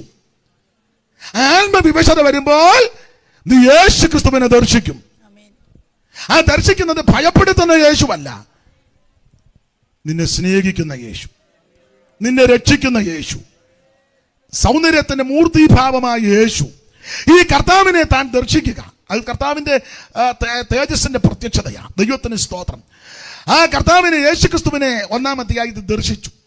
അപ്പോൾ തേജസ്കരിക്കപ്പെട്ട ക്രിസ്തുവിനെ വെളിപ്പാട് പുസ്തകം 1-ാം അധ്യായത്തിൽ ദർശിച്ചു. ഞാൻ എപ്പോഴും പറയും, യേശുക്രിസ്തുവിനെ പോലെ യോഗ്യനായ വേറൊരുവനില്ല. ഇതുപോലെ യോഗ്യനായ, ശ്രേഷ്ഠനായ, ഉന്നതനായ, മഹത്വമുള്ള, മഹിമയുള്ള ഒരുവൻ ഉലകത്തിൽ ഉണ്ടായിട്ടുമില്ല, ഇനി ഉണ്ടാകുകയില്ല. എല്ലാവരെക്കാളും ശ്രേഷ്ഠനാണ് യേശുക്രിസ്തു. ഞാൻ പറയാറുണ്ട്, അനുഗമിക്കുന്നെങ്കിൽ യേശുവിനെ അനുഗമിക്കണം, ആരാധിക്കുന്നെങ്കിൽ യേശുവിനെ ആരാധിക്കണം, അംഗീകരിക്കുന്നെങ്കിൽ യേശുവിനെ അംഗീകരിക്കണം, സേവിക്കുന്നെങ്കിൽ യേശുവിനെ സേവിക്കണം. ആ കർത്താവിനെ അറിയുവാനും ആരാധിക്കാനും ലഭിച്ച ദൈവമക്കളുടെ അത് ഭാഗ്യമോർത്ത് ഞാൻ ദൈവത്തെ സ്തുതിക്കുക. 1-ാം അധ്യായത്തിൽ തേജസ്കരിക്കപ്പെട്ട യേശുക്രിസ്തു 2-3 അധ്യായം നമുക്കറിയാം. 2-3 അധ്യായത്തിൽ 7 സഭയ്ക്കുള്ള ദൂത. Ephesus, Smyrna, Pergamos, Thyatira, Sardis, Philadelphia, Laodicea. 7 സഭയ്ക്കുള്ള ദൂത്. ആ ഭാഗത്തേക്കൊന്നും പോകുന്നില്ല. 7 സഭകളോടും ദൂത് പറയുക. ഈ സഭകളോടൊക്കെ ദൂത് പറയുമ്പോൾ 1-ാം അധ്യായം പഠിക്കുമ്പോൾ കർത്താവ് നിലവിളക്കുകളുടെ നടുവിൽ എന്നാണ് 1-ൽ കൊടുത്തിരിക്കുന്നത്. നിലവിളക്കുകളുടെ നടുവിൽ. നിലവിളക്ക് എന്തുവാണെന്ന് വ്യാഖ്യാനം 7 നിലവിളക്ക് 7 സഭകളാണ്. അപ്പൊ നമ്മൾ വ്യാഖ്യാനിക്കണ്ട, വ്യാഖ്യാനം അവിടെ തന്നെ ഉണ്ട്. 7 നിലവിളക്ക് 7 സഭ. അപ്പൊ ഈ നിലവിളക്കുകളുടെ നടുവിൽ യേശു ക്രിസ്തു. അപ്പൊ കർത്താവ് സഭയുടെ നടുക്ക, സഭയുടെ നടുക്ക. ആ ഭാഗത്തേക്ക് ഞാൻ പിന്നെ വരുന്നത് കൊണ്ട് അധികം വിശദീകരിക്കുന്നില്ല. ഇതിലൊരു ഭാഗം പറഞ്ഞങ്ങ് പോകാം. ഈ ഭാഗത്തേക്ക് പിന്നെ വരുന്നുണ്ട്. അപ്പൊ 7 നിലവിളക്കുകളുടെ നടുവിൽ, ഒറ്റ വാക്കി പറഞ്ഞാൽ സഭയുടെ നടുക്ക് യേശു ക്രിസ്തു. ആ യേശു ക്രിസ്തു സഭയുടെ നടുക്ക്. സഭ ആരംഭത്തിൽ 2-ാം അധ്യായം 1-ാം വാക്യം പഠിക്കുമ്പോൾ എഫെസോസ് സഭയുടെ ദൂത് പറയുക. ആ ദൂത് പറയുമ്പോൾ സഭയുടെ നടുക്ക് കർത്താവ് വെറുതെ നിൽക്കുകയല്ല. അവിടെ ഒരു പദമുണ്ട്, വായിച്ചേ. 2-ാം അധ്യായത്തിന്റെ 1-ാം വാക്യം. സ്മുർനയിലെ സഭയുടെ ദൂതൻ എഴുതുക. അല്ല 2-ന്റെ 1, അത് 3 വായിച്ചു. എഫെസോസിലെ സഭയുടെ ദൂതൻ എഴുതുക. എഫെസോസിലെ സഭയുടെ ദൂതൻ എഴുതുക. 7 നക്ഷത്രം വലങ്കയിൽ പിടിച്ചു. 7 നക്ഷത്രം വലങ്കയിൽ പിടിച്ചും കൊണ്ട് 7 പൊൻനിലവിളക്കുകളുടെ നടുവിൽ നടക്കുന്നവൻ എന്ന് പറഞ്ഞാൽ 1-ാം അധ്യായത്തിൽ സഭയുടെ നടുക്ക് കർത്താവുണ്ട്. 2-ാം അധ്യായം പറയുമ്പോൾ സഭയുടെ നടുക്ക് വെറുതെ നിൽക്കുകയല്ല, സഭയുടെ നടുക്ക് നടക്കുന്നവനാ എന്ന് പറഞ്ഞാൽ ജീവനുള്ളവനാ. വെറും ഒരു സ്റ്റാച്ചു അല്ല യേശു ക്രിസ്തു, അവിടുന്ന് ജീവനുള്ള ദൈവമാ. നടുവിൽ കൂടെ നടക്കുക. അപ്പൊ 1-ാം അധ്യായത്തിൽ സഭയുടെ നടുക്ക്, 2-ാം അധ്യായത്തിൽ സഭയുടെ നടുവിൽ കൂടെ കർത്താവ് നടകൊള്ളുക. സഭാചരിത്രം പഠിച്ചു വരുമ്പോൾ അങ്ങനെ എഫെസോസ് സഭയോട് കാര്യം പറഞ്ഞ് ഒടുവിൽ ലവോദിക്ക സഭയുടെ ആ പീരിയഡ് വന്നപ്പോൾ, ആ കാലം വന്നപ്പോൾ കർത്താവ് സഭയുടെ നടുക്കുമില്ല, നടുവിലുമില്ല, എൻ്റെ ഭാഷ പറഞ്ഞ പുറകിലുമില്ല. കർത്താവ് വാതിൽക്കൽ. അപ്പം വാതിൽക്കലാകുമ്പോൾ പുറത്താ. നടുക്കുമില്ല, നടുവിലുമില്ല, നടക്കുന്നുമില്ല, പുറകിലുമില്ല. യേശു സഭയുടെ പുറത്ത്. വാതിൽക്കൽ നിന്ന് മുട്ടുന്നത് പറയുമ്പോൾ പുറത്തല്ലേ, അകത്തോട്ടൊന്ന് കയറാനാ. അകത്ത് കൊണ്ടുപിടിച്ച് ആരാധനയാ, പ്രൈസ് ആൻഡ് വർഷിപ്പ്. നിന്നാരാധിക്കുന്നു, നടന്നാരാധിക്കുന്നു, ഇരുന്നാരാധിക്കുന്നു, ഓടി ആരാധിക്കുന്നു. പക്ഷെ യേശു സഭയുടെ പുറത്താ. അതിൻ്റെ കാരണം പറയാം. സഭയ്ക്കകത്ത് ആത്മീക ശുശ്രൂഷകളല്ല നടക്കുന്നത്. കർത്താവിന് ഇരിക്കത്തക്ക ഒരു അന്തരീക്ഷമല്ല സഭയ്ക്കകത്ത്. അതുകൊണ്ട് യേശു സഭയുടെ വെളിയിൽ നിന്ന് മുട്ടുക, അകത്തോട്ട് പ്രവേശിക്കാൻ. കാരണം സഭയ്ക്കകത്ത് പല പ്രശ്നങ്ങളാണ് നടക്കുന്നത്. നിങ്ങൾ ആ സഭാചരിത്രം പഠിക്കുമ്പോൾ അറിയാം. സ്തോത്രം. 1, സഭയ്ക്കകത്ത് ആദ്യ സ്നേഹമില്ല. 2, വിശ്വാസി തമ്മിൽ കണ്ടാൽ മിണ്ടുന്നില്ല. ഒരു സഭയിലാ കൂടുന്ന, തമ്മിൽ മിണ്ടുന്നില്ല. 2 വിശ്വാസി അപ്പുറം ഇപ്പുറം താമസിക്കുക. മതിൽ നല്ല കണക്കിനാ പൊക്കി കെട്ടിയേക്കുന്നത്. എല്ലാവരുമല്ല, അവർ ഷാരോ, നിങ്ങളോ, ഞങ്ങൾ IPC അല്ല, അപ്പുറം അവരാതാ, അത് പെന്തിക്കോസുകാരാ, അവർ ചർച്ച കൂടി. തമ്മിൽ ചിലർ മിണ്ടുകയല്ല. ഇവിടെ യോഗം വെച്ചാൽ അവർ കയറുകയില്ല, അവിടെ യോഗം വെച്ചാൽ ഇവരും അല്ല. ഈ മുറ്റത്ത് യോഗം വയ്ക്കുമ്പോൾ എല്ലാവരും വരുന്നുണ്ടല്ലോ, അത് തന്നെ വലിയ കാര്യം. ദൈവം നിങ്ങളെ എല്ലാവരെയും അനുഗ്രഹിക്കട്ടെ. ഒരു സഭയെ കൂടുന്നവർ തമ്മിൽ മിണ്ടുകയല്ല. അങ്ങോട്ട് ഇങ്ങോട്ട് കേസും വഴക്കും കോടതിയും പ്രശ്നമായിട്ട് നടക്കുക. ആദ്യ സ്നേഹമില്ലെന്ന്. ഇപ്പം പിന്നെ കോവിഡ് ആയതുകൊണ്ട് കൈ ഒന്നും കൊടുക്കാനൊക്കെയല്ല. കൈ കൊടുക്കുന്ന കാലത്താണെങ്കിലും പണ്ട് കൊടുക്കുകയില്ല. 2 വിശ്വാസികൾ തമ്മിൽ കണ്ടാൽ ആദ്യം ചെയ്യുന്നത് ഹല്ലേലൂയ പ്രൈസ് ദി ലോർഡ് എന്നൊക്കെയാ പണ്ട് പറഞ്ഞു. ഇപ്പം അങ്ങനെ ആരും പറയുന്നുമില്ല. കാരണം ഇതിവിടെ മോക്കട്ടയും കൊണ്ടുള്ളവർ എല്ലാം ഇപ്പം നന്നായി വന്നെന്നുള്ളതാണ്. എല്ലാവരും ഇത് വെച്ച്, കാരണം ഇപ്പം അത് വെക്കുന്നതാണ് നല്ലത്. കാരണം സഭയെ വന്നപ്പോഴും പണ്ട് കാലത്ത് നീ ഒരു ദോത്രം പറയുകയില്ല, നീ പറഞ്ഞിട്ടുമില്ല. പാസ്റ്റർമാർ നിന്നിങ്ങനെ ബില്ലി പറയും, ഒരിക്കൽ കൂടെ സ്തുതിച്ചാട്ടെ. ആര്? ശക്തിയോടെ. പാസ്റ്റർ ഇങ്ങനെ വളയുക ശക്തിയോടെ. പെരുവെള്ളത്തിന്റെ ഈ പാസ്റ്റർക്ക് ബന്ധമായി പെരുവെള്ളത്തിന്റെ ഇരച്ചിൽ വല്ലോ ഈ പാസ്റ്റർ കേട്ടിട്ടുണ്ടോ? പാസ്റ്റർ എന്ന് പറഞ്ഞാൽ പെരുവെള്ളത്തിന്റെ ഇരച്ചിൽ പോകണം. ഒന്നാ ചാക്കൊഞ്ഞ ഇല്ലേ, അങ്ങനെയാന്ന് പെരുവെള്ളത്തിന്റെ ഇരച്ചിൽ. എനിക്ക് മനസ്സിലാകുന്നില്ല. എന്നാൽ ഇതൊക്കെ വിട്ടിത്തവൊക്കെ പറയാതിരിക്കണ്ടേ? ദൈവത്തെ സ്തുതിക്കാൻ പറഞ്ഞാൽ മതി. അല്ലെ പെരുവെള്ളത്തിന്റെ ഇരച്ചിൽ ഇതാണ്, ഇങ്ങനെയാണ് പെരുവെള്ളത്തിന്റെ ഇരച്ചിൽ. ആട്ടെ, ഞാൻ ആ ഭാഗത്തേക്ക് പോകുന്നില്ല. സഭയ്ക്കകത്ത് യേശുവിന് കയറാൻ പാടില്ല. കാരണം 1, ദൈവസ്നേഹമില്ല. ആദ്യ സ്നേഹം നഷ്ടപ്പെട്ടു, വിട്ടുകളഞ്ഞു. ഈ ദൈവസ്നേഹത്തിന്റെ ഒരു പ്രത്യേകത ഞാൻ മിക്കപ്പോഴും സഭയിലും പറയും, നിങ്ങൾക്കും അറിയാം. ദൈവസ്നേഹത്തിന്റെ ഒരു പ്രത്യേകത, എന്നെ സ്നേഹിച്ചില്ലെങ്കിലും ഞാൻ സ്നേഹിക്കും. നമ്മളതിന്റെ ഗ്രീക്ക് മൂലഭാഷയൊക്കെ അറിയാം. അഗപ്പേ, ഞാൻ നാളെ പറഞ്ഞ ആകെ പേയാ. സ്വന്തം സഹോദരങ്ങൾ തമ്മിൽ കേസും വഴക്കുമല്ലേ വസ്തുവിന് ഇല്ലേ? കഴിഞ്ഞ ദിവസം പത്രത്തിൽ കണ്ടതില്ല, സ്വന്തം അപ്പനല്ലയോ മോനെയും പിള്ളേരെയും ഭാര്യയും കൂടെ അല്ലേ ചുട്ടുകൊന്നു. ടാങ്കിലെ വെള്ളം മുഴുവൻ മറ്റിച്ചേച്ചാ. അതുങ്ങൾ വെള്ളത്തിനായിട്ട് ടാപ്പ് തുറന്നിട്ട് എന്തോ കടോര ഹൃദയന്മാരാ. ആ ടൈപ്പൊക്കെ ചിലപ്പോൾ ഈ ഏരിയയിലും കാണും. പിന്നെ ഇപ്പം കത്തിക്കുന്നില്ലെന്നേ ഉള്ളൂ. പിന്നെ ആ നോട്ടം ഇരുമ്പം കാണുമ്പോൾ അറിയാം. എത്ര കിട്ടിയിട്ട് മതി വരുന്നില്ലല്ലോ. ഉണ്ടോ? എത്ര കിട്ടിയിട്ട് മതി വരുന്നോ? പൗലോസ് പറഞ്ഞത് ഇഹലോകത്തിലേക്കൊന്നും നാം കൊണ്ടുവന്നിട്ടില്ല, ഇവിടെ നിന്ന് യാതൊന്നും കൊണ്ടുപോകുന്നില്ല. പിന്നെ ബാക്കി നിങ്ങൾ പറഞ്ഞേച്ചാൽ ബാക്കി ഞാൻ പറഞ്ഞോളൂ. അതുവരെ ഞാൻ വെള്ളം കുടിക്കാം. ഉണ്മാനും ഉടുപ്പാനും ഉണ്ടെങ്കിൽ മതിയെന്ന് നാം വിചാരിക്കാം. സ്തോത്രം. 6:7 അല്ലയോ തിമോത്തിയോസ്? 1 തിമോത്തിയോസ്. അപ്പൊ ശ്രദ്ധിച്ചേ, ഇഹലോകത്തിലേക്ക് നാം ഒന്നും കൊണ്ടുവന്നിട്ടില്ല, ഇവിടെ നിന്ന് ഞാനൊന്നും കൊണ്ടുപോകാൻ കഴിയുന്നതുമല്ല. ഉണ്മാനും ഉടുക്കാനും ഉണ്ടെങ്കിൽ മതിയെന്ന് നാം വിചാരിക്കാം. അതുപോലെ ഒന്നും നാമികെ കൊണ്ടുവന്നില്ല, ഒന്നും കൂടാതെ പോകും.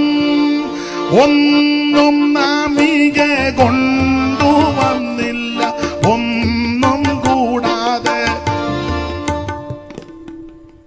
നിങ്ങൾ ചാകത്തില്ല. ഒന്ന് അത് ഇത് മാറ്റി വെച്ചൊന്ന് അച്ചാതെല്ലാം മാറ്റി വെച്ചൊന്ന് പാടിക്കേ. നല്ല മിടുക്കൻ അച്ചാനാണല്ലോ. സ്തോത്രം. എല്ലാവരും നമുക്ക് ആ രണ്ട് നിങ്ങൾ അറിയാമെങ്കിൽ എൻ്റെ കൂടെ ഒന്ന് ചേർന്ന് പാടാം. ചാകത്തില്ല. ഇനി അഥവാ പോവുകയാണെങ്കിൽ അടക്കാൻ ഞാനും കൂടെ കൂടിക്കോളാം. വേറെ പാട്ട് പാടാം, പേടിക്കുമൊന്നും വേണം. നല്ല വൃത്തിയായിട്ട് നിന്നെ അടക്കാം. അപ്പം അതുകൊണ്ട് എപ്പോഴാണെന്നൊന്നും അറിയത്തില്ലല്ലോ. ചേർന്നൊന്ന് പാടാം. അമ്മ അത് മഞ്ഞ അത് മാറ്റിക്കും. മാറ്റമേ, നമുക്ക് 2 ചീല് പാടാം. കോവിഡൊന്നും വരികയല്ലെന്ന്. ഒന്നും നാമികെ കൊണ്ടുവന്നില്ല, ഒന്നും കൂടാതെ പോകും. ഒന്നും നാമികെ കൊണ്ടുവന്നില്ല, ഒന്നും കൂടാതെ പോകും. സമ്പാദിച്ചതു പിൻപിൽ തള്ളണ നമ്പിക്കൂടല് ലോകം. സമ്പാദിച്ചതു പിൻപിൽ തള്ളണ നമ്പിക്കൂടല് ലോകം. ഒരിക്കലവനും മരിക്കും നിർണയം. ഒരിക്കലേവനും മരിക്കും നിർണയം. ഒരുങ്ങെല്ലാവരും ദാരിദ്രൻ ധനികൻ വയസ്സൻ ശിശുവും മരിക്കുന്നില്ലയോ ലോകേ. ദാരിദ്രൻ ധനികൻ വയസ്സൻ ശിശുവും മരിക്കുന്നില്ലയോ. അപ്പൊ ദൈവമക്കളോടൊരു കാര്യം പറയാം, ഉള്ളത് കൊണ്ട് തൃപ്തിപ്പെട്ടോണം. കൂടുതൽ ആർത്തിയും പരവേശവും ഒന്നും കാണിക്കരുത്. സ്തോത്രം. ചിലക്ക് എത്ര കിട്ടിയിട്ടും അങ്ങോട്ട് മതി വരുന്നില്ല. തെറ്റിദ്ധരിക്കരുത്. തെറ്റിദ്ധരിച്ചാലും ഒന്നുമില്ല. അമേരിക്കയിലെ ആരംഭകാലത്തൊക്കെ കുടിയേറിയ ആൾക്കാർ അന്നത്തെ സാഹചര്യം അതുകൊണ്ടാണ് ഇവിടെ ഇഷ്ടംപോലെ വസ്തു അവിടെ ഇവിടെയെല്ലാം മേടിച്ചു, വീടുമെല്ലാം പണിത്. ഇപ്പം അതുങ്ങളെല്ലാം കിടന്ന് പ്രാർത്ഥിക്കുക, എങ്ങനെയും ഒന്ന് നിങ്ങൾക്കൊന്നും അറിയാൻ മേല. ഇപ്പം കിടന്നങ്ങ് കണ്ടമാനം പ്രാർത്ഥിക്കുക, എങ്ങനെയും ഇതൊന്ന്. അന്ന് പ്രാർത്ഥിച്ചത് എങ്ങനെയും 10 സെൻറ്റ് സ്ഥലം കുഴിക്കാലെ ഒന്ന് വാങ്ങണം. ഇപ്പോൾ 19 കൊല്ലം കഴിഞ്ഞപ്പോൾ ഇപ്പം എങ്ങനെയും ആ 10 സെൻറ്റ് ഒന്ന്, 10 അല്ല ഏക്കർ കണക്കിനൊക്കെ ഉണ്ട്, എല്ലാം പമ്മിയിരിക്കുന്നതേ ഉള്ളൂ. എത്ര കിട്ടിയിട്ട് മതി വരുന്നില്ലല്ലോ. എന്നാൽ ഈ 2, 3, 5 ഏക്കർ ഉള്ളവൻ എന്നാൽ കൂടെ ആരാധിക്കുന്ന സഹോദരന് ഒരു 5 സെൻറ്റ് സ്ഥലം കൊടുക്കുക. അവനെങ്ങാനും അടുത്താ താമസിക്കുന്ന വിഷയം വെച്ച് പ്രവാചകനെ വരുത്തി പ്രാർത്ഥിക്കുക, തുരത്തി ഓടിക്കാൻ. എന്നാൽ ഇത് ആർക്കെങ്കിലും ഒരു 5 സെൻറ്റ് കൊടുക്കേ. ഇഷ്ടം പോലെ ഇല്ലയോ? ഉരുണ്ട് വീണിയത്ത ഇത് ആർക്കിരിക്കും? അവസാനം വരാൻ പോകുന്ന ഭവിഷ്യത്തൂടെ പറയാം. അവസാനം ഇങ്ങോട്ട് വന്നിച്ച് കിട്ടുന്ന വിലയ്ക്ക് ആർക്കെങ്കിലും കൊടുക്കും.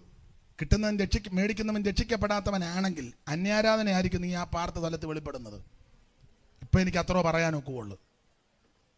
അതുകൊണ്ട് നിനക്ക് 2, 3, 4 ഏക്കർ ഉണ്ടെങ്കിൽ 10 ദൈവമക്കൾക്ക് 5 സെൻറ്റ് സ്ഥലം കൊടുത്താൽ അതുങ്ങൾ അവിടെ നിന്ന് ചെറിയ വീടുമൊക്കെ വെച്ച്, ഇപ്പോൾ ഗവൺമെൻറ് വീടുമൊക്കെ വെക്കാൻ സാഹചര്യമൊക്കെ കൊടുക്കുന്നുണ്ട്. അതുങ്ങൾ അവിടെ നിന്ന് വൈകിട്ടൊരു തമ്പേരടിച്ച് പാട്ടുമൊക്കെ പാടിയോ ഒന്നുമില്ല. ദൈവത്തെ മഹത്വപ്പെടുത്തരുതോ? ആരോട് പറയാനാ? ഇപ്പം നിങ്ങൾക്കൊരു ചിന്ത മിക്കവാറും അങ്ങ് പോയാൽ കൊള്ളാമെന്നുണ്ട്. എഴുന്നേറ്റെങ്ങാനും പോയാൽ ഇന്ന് വിടുകയല്ല, എഴുന്നേറ്റ് പോയാൽ സൂക്ഷം ഞാൻ പുറകെ വന്ന് പ്രസംഗിച്ചിരിക്കും. മോനെ കോഡ്ലെസ് കൂടെ തരണേ, പുറകെ വഴി വരെ പ്രസംഗിച്ച് കൊടുത്തേച്ച് ഞാൻ തിരിച്ചിഞ്ഞ് വരും. നിങ്ങൾ അന്നേരം ഇവിടെ ഇരിക്കണം. ഉള്ളത് കൊണ്ട് തൃപ്തിപ്പെട്. ദൈവസ്നേഹത്തിൽ വർദ്ധിച്ചു വാ. സഭയ്ക്കകത്ത് യേശുവിന് വരാൻ പറ്റുന്നില്ല, കാരണം സഭയ്ക്കകത്ത് ദൈവസ്നേഹം നഷ്ടപ്പെട്ടു. എന്റെ പ്രിയരെ, ഒരു കാര്യം പറയാം, സകല മനുഷ്യനോടും സമാധാനം ആചരിച്ച് ശുദ്ധീകരണം പ്രാപിക്കാൻ ഉത്സാഹിച്ചോണം. അലോഗ്യമൊന്നും ഉണ്ടാക്കരുത്, വഴക്കൊന്നും ഉണ്ടാക്കരുത്, പിണങ്ങിയിരിക്കരുത്, വാക്കേറ്റം ഉണ്ടാക്കരുത്. ചില വിഷയങ്ങളിൽ ഒഴിഞ്ഞു മാറിയേക്കണം, ചിലയിടത്ത് മൗനമായിട്ടിരുന്നോണം, നിനക്കൊരു ദോഷവും വരികയില്ല. അപ്പൊ ഈ സഭയ്ക്കകത്ത് കർത്താവിന് വരാൻ പറ്റാത്തതിന്റെ ഒരു കാരണം ആദ്യ സ്നേഹം നഷ്ടപ്പെട്ടു. പിന്നെ ദുരുപദേശക്കാർ സഭയ്ക്കകത്ത് കയറി, നിക്കലോബിയ ഉപദേശക്കാർ സഭയ്ക്കകത്ത് കയറി, ബിലിയാമിന്റെ ഉപദേശം പിടിച്ചിരിക്കുന്നവര് സഭയ്ക്കകത്ത് കയറി, ഇസബേലിന്റെ ആൾക്കാര്, താൻ പ്രവാചകൻ എന്നും പറഞ്ഞു നടക്കുന്ന ഇസബേല്, വിശുദ്ധന്മാരെ തെറ്റിച്ച് കളയുന്ന ഇസബേലി ശക്തികൾ, പിന്നെ സാത്താന്റെ പള്ളിക്കാര്, അത് ഈ പള്ളിക്കകത്തുണ്ട്. അപ്പൊ ഇങ്ങനെയുള്ള വിഷയങ്ങൾ ഇതിനകത്ത് കിടക്കുന്നത് കൊണ്ട് ദൈവസ്നേഹവുമില്ല, കർത്താവ് സഭയ്ക്ക് പുറത്താ. അപ്പൊ പുറത്ത് നിന്ന് യേശു വാതിൽക്ക നിന്ന് മുട്ടുക. ഇന്ന് രാത്രി നമ്മോടുള്ള ബന്ധത്തിൽ ഹൃദയത്തിന്റെ കവാടത്തിൽ നിന്ന് യേശു മുട്ടുകയാണ്. ഇന്ന് രാത്രി നിന്റെ ഹൃദയവാതിൽ തുറന്നു കൊടുക്കുന്നെങ്കിൽ യേശു നിന്റെ ഉള്ളിലേക്ക് വരും. യേശു ക്രിസ്തുവിനെ രക്ഷകനായി സ്വീകരിച്ചാൽ നിനക്കും നിന്റെ കുടുംബത്തിനും അനുഗ്രഹമാണ്. ആട്ടെ, 3-4 അധ്യായത്തിൽ 7 സഭയ്ക്കുള്ള ദൂത്, 2-3 അധ്യായത്തിൽ 7 സഭയ്ക്കുള്ള ദൂത്, 4-ാം അധ്യായത്തിൽ ഓർപ്പിച്ചല്ലോ സഭ ഇവിടുന്ന് എടുക്കപ്പെടുകയാണ്. ഒറ്റ വാക്കി പറഞ്ഞ ഭാഗം വിട, മഹോദരവത്തിൽ കൂടെ സഭ പോകത്തില്ല. തൻ്റെ കുറുപ്രാവനെ ദുഷ്ടമൃഗത്തിന് ദൈവം ഏൽപ്പിക്കത്തില്ല. ക്രോധം കടന്നു പോകുവോളം അവൻ സൂക്ഷിച്ച് ഒളിപ്പിക്കുന്നൊരു ദൈവമുണ്ട്. കർത്താവിന് മഹത്വം. തെസ്സലോനിക്ക ലേഖനത്തിൽ വാക്യം, ദൈവം നമ്മെ കോപത്തിന് കൊടുക്കത്തില്ല, കോപത്തിനല്ല നമ്മളെ ഏൽപ്പിച്ചിരിക്കുന്നത്. കർത്താവിന്റെ സന്നിധിയിൽ കാണാൻ വേണ്ടിയാ. ശത്രുവിന്റെ കയ്യിൽ ദൈവം തന്റെ സഭയെ കൊടുക്കത്തില്ല. ആട്ടെ, 5-ാം അധ്യായത്തിൽ ഇന്ന് രാത്രി നമ്മൾ വായിച്ചത്, 5-ാം അധ്യായത്തിൽ വിഷയം ഭൂമിയുടെ വീണ്ടെടുപ്പാണ്. ഈ ഭൂമി ശപിക്കപ്പെട്ട ഭൂമിയാണ്. ഈ ഭൂമിയുടെ വീണ്ടെടുപ്പിനെ പരാമർശിക്കുന്ന കാര്യമാണ് വെളിപ്പാട് പുസ്തകം 5-ാം അധ്യായം. ഈ ഭൂമി ശപിക്കപ്പെട്ട ഭൂമിയാണ്. ഈ ശാപമുണ്ടായത് ആദി മാതാപിതാക്കളാകുന്ന ആദം നിമിത്തം ഈ ഭൂമി ശപിക്കപ്പെട്ടു. അങ്ങനെ ആ പുസ്തകത്തിൽ വായിക്കുക, നിന്റെ നിമിത്തം ഭൂമി ശപിക്കപ്പെട്ടു, നിന്റെ നിമിത്തം ഭൂമി വിലക്കപ്പെട്ട കനി ഭക്ഷിച്ച് കൽപ്പനാലംഘനം നടത്തി ആ വിഷയത്തിൽ ആദം നിമിത്തം ഈ ഭൂമി ശപിക്കപ്പെട്ടു. ഈ ഭൂമി ശപിക്കപ്പെട്ട ഭൂമിയാണ്. അതുകൊണ്ട് ഈ ഭൂമിയിൽ ഒരു വിശുദ്ധ സ്ഥലമില്ല. അതുകൊണ്ട് വിശുദ്ധ നാട് കാണാനായിട്ട് ആരും പോകരുത്. നാട് കാണാൻ പൊക്കോണം, വിശുദ്ധ നാട് കാണാൻ ആ പ്രയോഗത്തിനാ അപാകത. നാട് കാണാൻ കാശുണ്ടെങ്കിൽ, ഇഷ്ടംപോലെ കാശുണ്ടല്ലോ, നാട് കാണാൻ പോകുന്ന നല്ലതാ. ഒക്കുന്നെങ്കിൽ എന്നെയും കൂടെ ഒന്ന് കൊണ്ടുപോകും, എനിക്കൊന്ന് കണ്ടാൽ കൊള്ളാമെന്നുണ്ട്. അത് വിശുദ്ധ നാട് കാണാനല്ല. ഈ ഭൂമിയിൽ ഒരു സ്ഥലവും വിശുദ്ധമല്ല. യോഹന്നാന്റെ 1-ാം ലേഖനം 5-ാം അധ്യായത്തിന്റെ 19-ാമത്തെ വാക്യത്തിൽ സർവ്വലോകവും ദുഷ്ടന്റെ അധീനതയിൽ കിടക്കുക. ഈ ഭൂമി ശപിക്കപ്പെട്ട ഭൂമിയാണ്. അപ്പൊ ഈ ഭൂമിയുടെ ശാപം മാറ്റി ഈ ഭൂമിയെ വീണ്ടെടുക്കുന്ന വിഷയമാണ് വെളിപ്പാട് പുസ്തകം 5-ാം അധ്യായം. വേദപുസ്തകം പഠിക്കുന്ന പ്രിയപ്പെട്ടവർക്കറിയാം, 5-ാം അധ്യായം ഭൂമിയുടെ വീണ്ടെടുപ്പ്. ആ വീണ്ടെടുപ്പിനോടുള്ള ബന്ധത്തിൽ 12-ാമത്തെ വാക്യമാണ് ഇന്ന് രാത്രിയിലെ ചിന്തയ്ക്ക് അടിസ്ഥാനമായിട്ട് വായിച്ചത്. ഒന്നുകൂടെ വാക്യം വായിക്കാം. അവർ അത്യുച്ചത്തിൽ അറുക്കപ്പെട്ട കുഞ്ഞാട് ശക്തിയും ധനവും ജ്ഞാനവും ബലവും ബഹുമാനവും മഹത്വവും സ്തോത്രവും ലഭിപ്പാൻ യോഗ്യൻ എന്ന് പറഞ്ഞു. കർത്താവിന് മഹത്വം. അപ്പോൾ ഇന്ന് രാത്രിയിൽ വിഷയം അറക്കപ്പെട്ട കുഞ്ഞാടിന്റെ യോഗ്യതകൾ. 5-ാം അധ്യായത്തിൽ നിന്നുകൊണ്ട് ശാന്തമായിട്ട് ചില കാര്യങ്ങൾ കമ്പിവാചകം പോലെ ചിന്തിക്കാം. അറക്കപ്പെട്ട കുഞ്ഞാടിനുള്ള യോഗ്യതകൾ നമുക്കറിയാം. ഈ കുഞ്ഞാട് അറക്കപ്പെട്ടു. ആ 11-ാമത്തെ വാക്യത്തിൽ 9-ാം വാക്യമൊക്കെ താഴോട്ട് പഠിക്കുമ്പോൾ കുഞ്ഞാടെ നീ അറക്കപ്പെട്ടു. അവിടെ ആദ്യത്തെ വാക്യത്തിൽ വായിക്കുന്നത് ഒരു കുഞ്ഞാട് അറക്കപ്പെട്ടതുപോലെ എന്നാ കാണുന്നത്. എന്നാൽ താഴോട്ട് പഠിച്ചു വരുമ്പോൾ കുഞ്ഞാടെ നീ അറക്കപ്പെട്ടു. എപ്പോൾ അറക്കപ്പെട്ടു? വെളിപ്പാട് പുസ്തകം തന്നെ 13-ാം അധ്യായത്തിന്റെ 8-ാമത്തെ വാക്യം പഠിക്കുമ്പോൾ ലോകസ്ഥാപനത്തിന് മുൻപേ ലോകസ്ഥാപനം മുതൽ അറുക്കപ്പെട്ട ഈ പുസ്തകം പഠിക്കുമ്പോൾ യേശുക്രിസ്തുവിനെയാണ് ഈ കുഞ്ഞാടെന്ന് പരാമർശിക്കുന്നത്. കടന്നു പോകുന്ന യേശുക്രിസ്തുവിനെ ചൂണ്ടിക്കൊണ്ട് യോഹന്നാൻ വിളിച്ചു പറഞ്ഞു, ഇതാ ലോകത്തിന്റെ പാപത്തെ ചുമക്കുന്ന ദൈവത്തിന്റെ കുഞ്ഞാട്. ഉൽപ്പത്തി പുസ്തകം മുതൽ പഠിക്കുമ്പോൾ ഓരോ സമയങ്ങളിലും ഒരു കുഞ്ഞാട് അറുക്കപ്പെടുന്നുണ്ട്. അത് സാക്ഷാൽ പരമയാഗമാകുന്ന യേശുക്രിസ്തുവിന്റെ സാക്ഷാൽ യാഗത്തിന് നിഴലായിട്ടാണ് ഈ കുഞ്ഞാടെല്ലാം അറുക്കപ്പെട്ടു നിൽക്കുന്നത്. നമുക്കറിയാം, പുറപ്പാട് പുസ്തകം 12-ാം അധ്യായത്തിൽ ഒരു കുഞ്ഞാട് അറുക്കപ്പെടുന്നതായിട്ട് വായിക്കുന്നു. വീടൊന്നിന് ആട്ടിൻകുട്ടിക്ക് യോഗ്യത അവിടെ എഴുതിയിട്ടുണ്ട്. പുറപ്പാട് പുസ്തകം 12-ാം അധ്യായത്തിന്റെ 5-ാമത്തെ വാക്യത്തിൽ ആട്ടിൻകുട്ടിയുടെ യോഗ്യത, ആട്ടിൻകുട്ടി ഊനമില്ലാത്തതും 1 വയസ്സ് പ്രായമുള്ളതും ആണുമായിരിക്കണം. അത് കോലാടോ, അത് ചെമ്മരിയാടോ കോലാടോ ആകാം. ഇവിടെ വീടൊന്നിന് ഒരാട്ടിൻകുട്ടി. സാധാരണ വേദപഠിതാക്കൾ അഭിപ്രായം പറയുന്നത്, കണക്ക് പറയുന്നത് 6,3351 ആട്ടുകൊറ്റനെ അറുത്തുന്ന. കാരണം സംഖ്യാപുസ്തകത്തിൽ കുടുംബത്തിന്റെ കണക്ക് പറയുമ്പോൾ അത്രയും കണക്കുണ്ട്. ഈ കണക്ക് വെച്ച് വേദപഠിതാക്കൾ പറയുന്നത് 6,3351 ആട്ടുകൊറ്റനെ അറുത്തുന്ന. എന്തായാലും കൊള്ളാം, വീടൊന്നിന് ഒരാട്ടിൻകുട്ടി. ആട്ടിൻകുട്ടിയുടെ യോഗ്യത 1 വയസ്സ് പ്രായമുള്ളത് ഊനമില്ലാത്തതും ആണുമായിരിക്കണം. അത് ചെമ്മരിയാടോ കോലാടോ ആകാം. ഈ ആട്ടിൻകുട്ടി മറ്റാരുമല്ല, യേശുക്രിസ്തുവാകുന്ന കുഞ്ഞാടാ. പൗലോസ് വളരെ സ്പഷ്ടമായി പറഞ്ഞു, നമ്മുടെ പെസഹ കുഞ്ഞാടും അറുക്കപ്പെട്ടിരിക്കുന്നു, ക്രിസ്തു തന്നെ. ഊനമില്ലാത്ത, പാപമില്ലാത്ത, കളങ്കമില്ലാത്ത, അകൃത്യമില്ലാത്ത ഒരുവനേയുള്ളൂ, യേശു ക്രിസ്തു മാത്രം. എനിക്ക് നിങ്ങൾക്കുമെല്ലാം ഒന്നല്ലെങ്കിൽ മറ്റൊരു അപാകതയുണ്ട്. എനിക്ക് അന്ന് ഒത്തിരി അപാകതയുണ്ട്. നിങ്ങളുടെ കാര്യം പറയുന്നില്ല, എനിക്കൊത്തിരി അപാകതയുണ്ട്. അതെല്ലാം ഒന്നും ഇപ്പോൾ പൊതുവെ പറയാനും കൊള്ളുകയില്ല. ഒരു തള്ള ചോദിച്ചു, പുള്ളിയുടെ ശബ്ദം എന്നെ അങ്ങനെ ഇരിക്കുന്നെന്ന്. ന്യായമായ ചോദ്യമാണ്. അത് കേട്ട് ഞാനൊരിക്കൽ പാട്ട് പാടിയപ്പോൾ വേറൊരു അമ്മ പറഞ്ഞു, ഈ പാറപ്പുറത്ത് ചിരട്ട ഇട്ട് ഉരയ്ക്കും പോലാന്ന്. അതും പരമാർത്ഥമായ കാര്യമാണ്. സ്തോത്രം. എനിക്ക് പിന്നെ എന്നെപ്പറ്റി ഒത്തിരി അഭിപ്രായമുണ്ട്. അത് നല്ലതായി, എനിക്കും ഒന്നുകൂടെ ഗുണപ്പെടാമല്ലോ. 1-2 ഞാൻ പറയാം. കാരണം കർത്താവും ശിഷ്യന്മാരുടെ ഒരിക്കൽ ചോദിച്ചല്ലോ, ജനങ്ങൾ എന്നെ അഭിപ്രായം ചോദിച്ചില്ലേ യേശു ഇങ്ങനെ ഭയങ്കര ശുശ്രൂഷ ചെയ്തുകൊണ്ടൊക്കെ. കടൽക്കരയിലെ യോഗം, കവർണ്ണ യോഗം, ബദാനിയിലെ യോഗം, വീട്ടിലെ യോഗം, പടകിൽ കയറുന്നുള്ള യോഗം, മണപ്പുറത്തെ യോഗം, വീട്ടിനകത്തുള്ള യോഗം, മലയിൽ കയറിയുള്ള യോഗം, എന്തെല്ലാം യോഗങ്ങളാണ്. അത് വീട്ടിൽ യോഗം നടത്തുന്നു, നാട്ടിൽ നടക്കുന്നു, വെളിമ്പ്രദേശത്ത് നടക്കുന്നു, മരുഭൂമിയിൽ നടത്തുന്നു യോഗം, ഭയങ്കര യോഗം. രോഗികളുടെ സൗഖ്യമാകുന്നു, കുരുടര് കാണുന്നു, മുടന്തര് നടക്കുന്നു, ഊമര് സംസാരിക്കുന്നു, ചെകിടര് കേൾക്കുന്നു, മരിച്ചവർ ഉയർക്കുന്നു, എന്ത് വേണ്ട അത്ഭുത ശുശ്രൂഷകൾ നടക്കുക. വന്നവരാരും നിരാശയോടെ പോകുന്നുമില്ല. നന്ദി കെട്ടവർ കൂടി അവിടുന്ന് നന്മ ചെയ്ത അവിടുന്ന്. ഈ ശുശ്രൂഷകളെല്ലാം ഇങ്ങനെ ദ്രുതഗതി നടന്നുകൊണ്ടിരിക്കുമ്പോൾ ഒരിക്കൽ ഫിലിപ്പിന്റെ കൈശരി വന്നപ്പോൾ യേശു ചോദിച്ചു, പൊതുജനം എന്നെ പറ്റി എന്തോ പറഞ്ഞു. അത് നമ്മൾ ഇടയ്ക്ക് അറിയുന്നത് നല്ലതാണ്, ചോദിക്കുന്നത് നല്ലതാണ്, അറിയുന്നതും. നാട്ടുകാരെന്നെ പറ്റി അഭിപ്രായം. അപ്പോൾ ശിഷ്യന്മാർ പറഞ്ഞ് പല അഭിപ്രായമുണ്ട്, ഞങ്ങൾ നിന്നോടൊന്നും പറയാത്തതാണ്. അപ്പോൾ യേശു ചോദിച്ചു, എന്നാലും 1-2 കേട്ടാ കൊള്ളാമെന്നുണ്ട്. എന്തുവാ? ആ ചെല്ലി പറഞ്ഞ ഏലിയാവാന്നാ പറയുന്നത്. തീർന്നോ? ഇല്ല. ചെല്ലി പറഞ്ഞ യെരമ്യാവാന്ന് പറയുന്നു. ചെല്ലി പറയുന്ന പ്രവാചകന്മാർ ആവർത്തനത്തിൽ ആ പ്രവാചകനാന്നാ പറയുന്നത്. ചെല്ലി പറയുന്നത് യോഹന്നാന്റെ തല വെട്ടിയെങ്കിലും പുള്ളി പിന്നെയും തിരിച്ചു വന്നെന്ന ചിലരുടെ അഭിപ്രായം. കർത്താവ് ചോദിച്ചു, തീർന്നോ? അല്ല. ഈയിടെ ഒരാൾ പറഞ്ഞത് നീ വേശ്യാപുത്രനാന്നാ പറഞ്ഞത്. ഈയോടാ തീർന്നോ? ഇല്ല. ഇന്നാളൊരാൾ പറഞ്ഞു നിനക്ക് ഭൂതമുണ്ടെന്ന്. എലന്തൂരിൽ നിന്ന് 2 പേര് പറഞ്ഞു നിനക്ക് ഭൂതമുണ്ടെന്ന്. അപ്പോൾ ചോദിച്ചു ചിത്രമുള്ള? അല്ല. ഇവിടെ നമ്മുടെ അടുത്ത സ്ഥലം എന്തുവാ? എലവന്തിട്ട എന്ന് 2 പേരും നീ ഭൂതങ്ങളുടെ തലവനാകുന്ന ബെയൽസബൂലിനെ കൊണ്ടാ ഇതെല്ലാം. ഇങ്ങനെ പല അഭിപ്രായമാണ്. അപ്പൊ കർത്താവ് തന്റെ ശിഷ്യന്മാരോട് ചോദിച്ചു, ആട്ടെ പൊതുജനം പല വിധത്തിലാണ് പറയുന്നത്, നിങ്ങൾക്ക് എന്നെ പറ്റിയുള്ള അഭിപ്രായം എന്നാ? നമ്മൾ 2-3 കൊല്ലമായില്ല ഇങ്ങനെ യോഗം നടത്താൻ തുടങ്ങിയിട്ട്. നിങ്ങൾ എൻ്റെ കൂടെ സന്തത സഹചാരികളായിട്ട് നടക്കുക. നിങ്ങൾക്ക് എന്നെ പറ്റിയുള്ള അഭിപ്രായം എന്നാ? അപ്പോൾ ആ ചോദ്യം അങ്ങോട്ട് തൊടുത്തു വിട്ടപ്പോൾ ഷടേന്ന് പത്രോസ് മറുപടി പറഞ്ഞു, നീ ജീവനുള്ള ദൈവത്തിന്റെ പുത്രനായ ക്രിസ്തു. യേശു പറഞ്ഞു, ശിമോനെ, ഇത് ജഡരക്തങ്ങളല്ല വെളിപ്പെടുത്തത്, സ്വർഗസ്ഥനായ എൻ്റെ പിതാവാണ്. അപ്പൊ നമ്മെ പറ്റി അഭിപ്രായമൊക്കെ ചോദിക്കുന്നത് നല്ലതാണ്. എന്നെ പറ്റി ഞാൻ ഒത്തിരി അഭിപ്രായമാണ്. പ്ലസന്റെ അഭിപ്രായം ആയിരിക്കുകയല്ല ഹരിയുടെ അഭിപ്രായം, ഇവരുടെ 2 പേരുടെ അഭിപ്രായം ആയിരിക്കുകയല്ല നിങ്ങളുടെ അഭിപ്രായം. എന്നോട് തന്നെ ഈ അടുത്ത സമയത്ത് 1-2 പേര് അഭിപ്രായം പറഞ്ഞു. ഒരാൾ പറഞ്ഞു എപ്പോഴും അങ്ങ് പാട്ടാന്ന് പറഞ്ഞു, അതൊരഭിപ്രായം. അപ്പം വേറൊരാൾ അഭിപ്രായം പറഞ്ഞു, പുള്ളിയെ ഭയങ്കര ഉപദേശം പറച്ചില്ല. അപ്പം വേറൊരാൾ പറഞ്ഞു പുള്ളിക്ക് പെണ്ണുങ്ങളെ ഇഷ്ടമല്ല. നമ്മൾ ആത്മീയ ബന്ധം തുടരാൻ തുടങ്ങിയിട്ട് എത്ര വർഷമായി?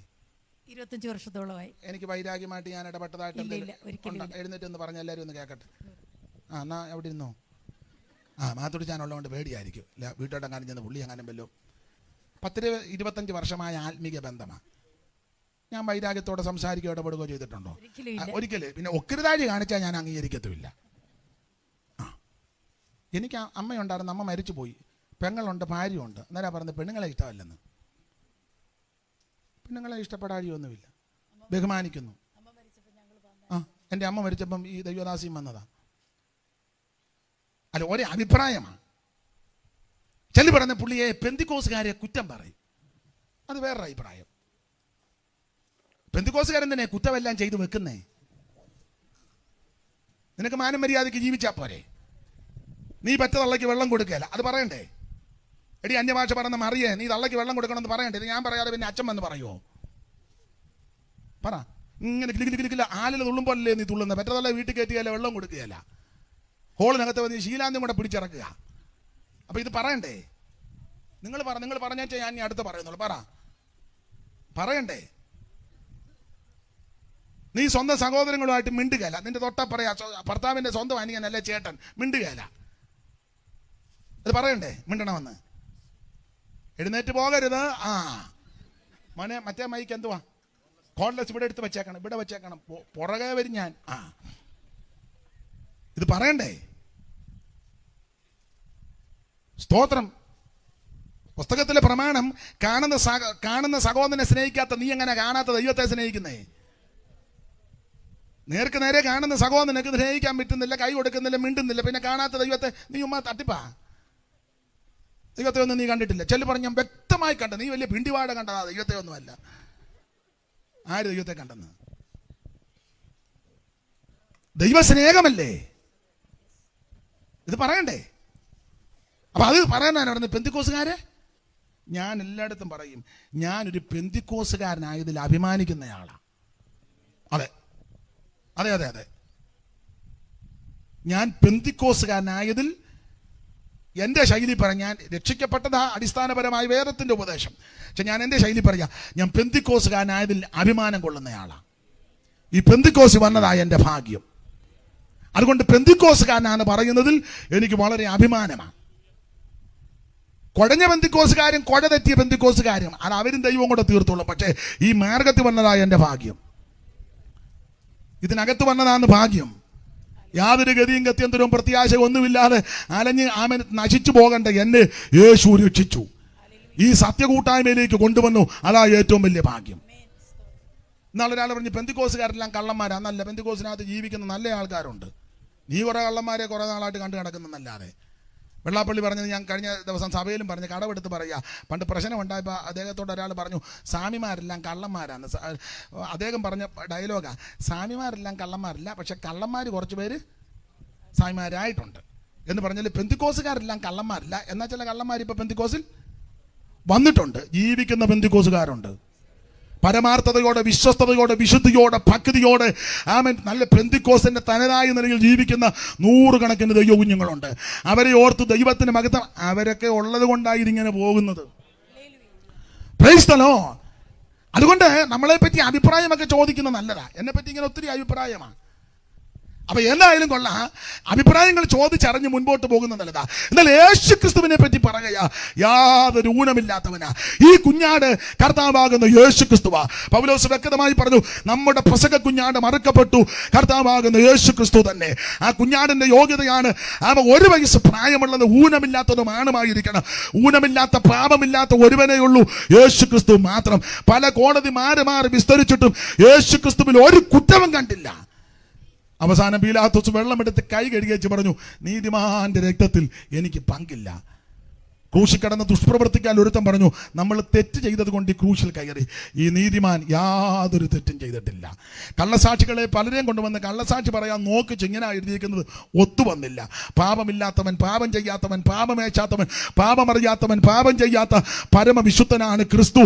ഊനമില്ലാത്തവൻ, യാതൊരു കളങ്കമില്ലാത്തവൻ.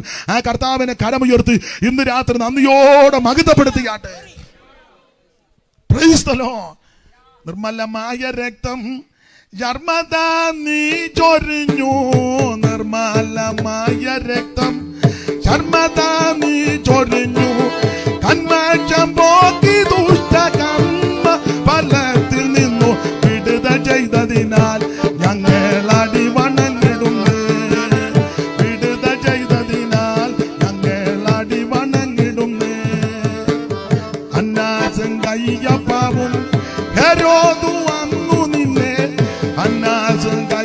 കയ്പാവും ഹെരോദു വന്നു നിന്നെ നിന്ദിച്ചു പീഡ ചെയ്തതല്ല സഹിച്ചുവല്ലോ മറുത്തതില്ലതെന്നും റോമാ ഗവർണർ മുൻപിലും നീ മറുത്തതില്ലതെന്നും റോമാ ഗവർണർ മുൻപിലും നീ.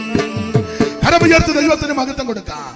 അപ്പൊ ഈ പുറപ്പാട് പുസ്തകം 12-ാം അധ്യായത്തിൽ ഒരു കുഞ്ഞാട് അറക്കപ്പെട്ടിരിക്കുന്നു.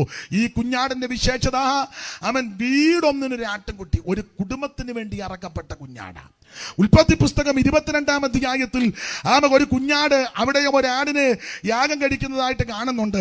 അത് ഇസഹാക്കിന് പകരമായിട്ട്. ലേവിയ പുസ്തകം 16 പഠിക്കുമ്പോൾ അവിടെ ഒരു ആടിനെ അറക്കുന്നതായിട്ട് കാണുന്നുണ്ട്, ഒരാടിനെ വിടുന്നതായിട്ടും കാണുന്നുണ്ട്. അസസേലിന് ചീട്ട് വീണ ആട് വിസ്തരിക്കുന്നില്ല. ആ ആടിന്റെ പ്രത്യേകത ഇസ്രായേൽ ഗോത്രങ്ങളുടെ പാപം വഹിച്ചു കൊണ്ടുപോകുന്ന ആട്. അപ്പൊ ശ്രദ്ധിക്കുക, ഉൽപ്പത്തി 22 വ്യക്തിക്ക് വേണ്ടി യാഗമായി തീർന്നയാട്. പുറപ്പാട് 12 കുടുംബങ്ങൾക്ക് വേണ്ടി യാഗമായ കുഞ്ഞാട്. ലേവിയ പുസ്തകം 16 പഠിക്കുമ്പോൾ ഇസ്രായേൽ ഗോത്രങ്ങൾക്ക് വേണ്ടി മാത്രം പാപം വഹിക്കുന്ന യാഗമാക്കപ്പെട്ട മരുഭൂമിയിലേക്ക് വിട്ടയക്കുന്നതിനുമായി യഹോവയുടെ സന്നിധിയിൽ ജീവനോടെ നിർത്തണം. അപ്പോൾ വേറൊരു ആടിനത് ശിരസി കൈവച്ച് ഇസ്രായേൽ മക്കൾ ചെയ്തു കൂട്ടിയ അക്രമങ്ങളും അനീതികളും പാപങ്ങളും അതിന് മേൽ ചുമത്തുക. അപ്പൊ ഒന്നുകൂടെ പറയാ, ഉൽപ്പത്തി 22 വ്യക്തിക്ക് വേണ്ടി ഇറക്കപ്പെടുന്ന കുഞ്ഞാട്, പുറപ്പാട് 12 കുടുംബങ്ങൾക്ക് വേണ്ടി വേർതിരിക്കപ്പെട്ട് ഇറക്കപ്പെടുന്ന കുഞ്ഞാട്, ലേവിയ 16 12 ഗോത്രങ്ങളുടെ പാപം വഹിക്കുന്നയാട്. എന്നാൽ യോഹന്നാന്റെ സുവിശേഷം 1-ാം അധ്യായത്തിലെ കുഞ്ഞാടിന്റെ പ്രത്യേകത വ്യക്തിക്കും കുടുംബത്തിനും ഗോത്രങ്ങൾക്ക് വേണ്ടി മാത്രമല്ല, മുഴു ലോകത്തിന് വേണ്ടി അറക്കപ്പെടുന്ന ഒരു കുഞ്ഞാടാ.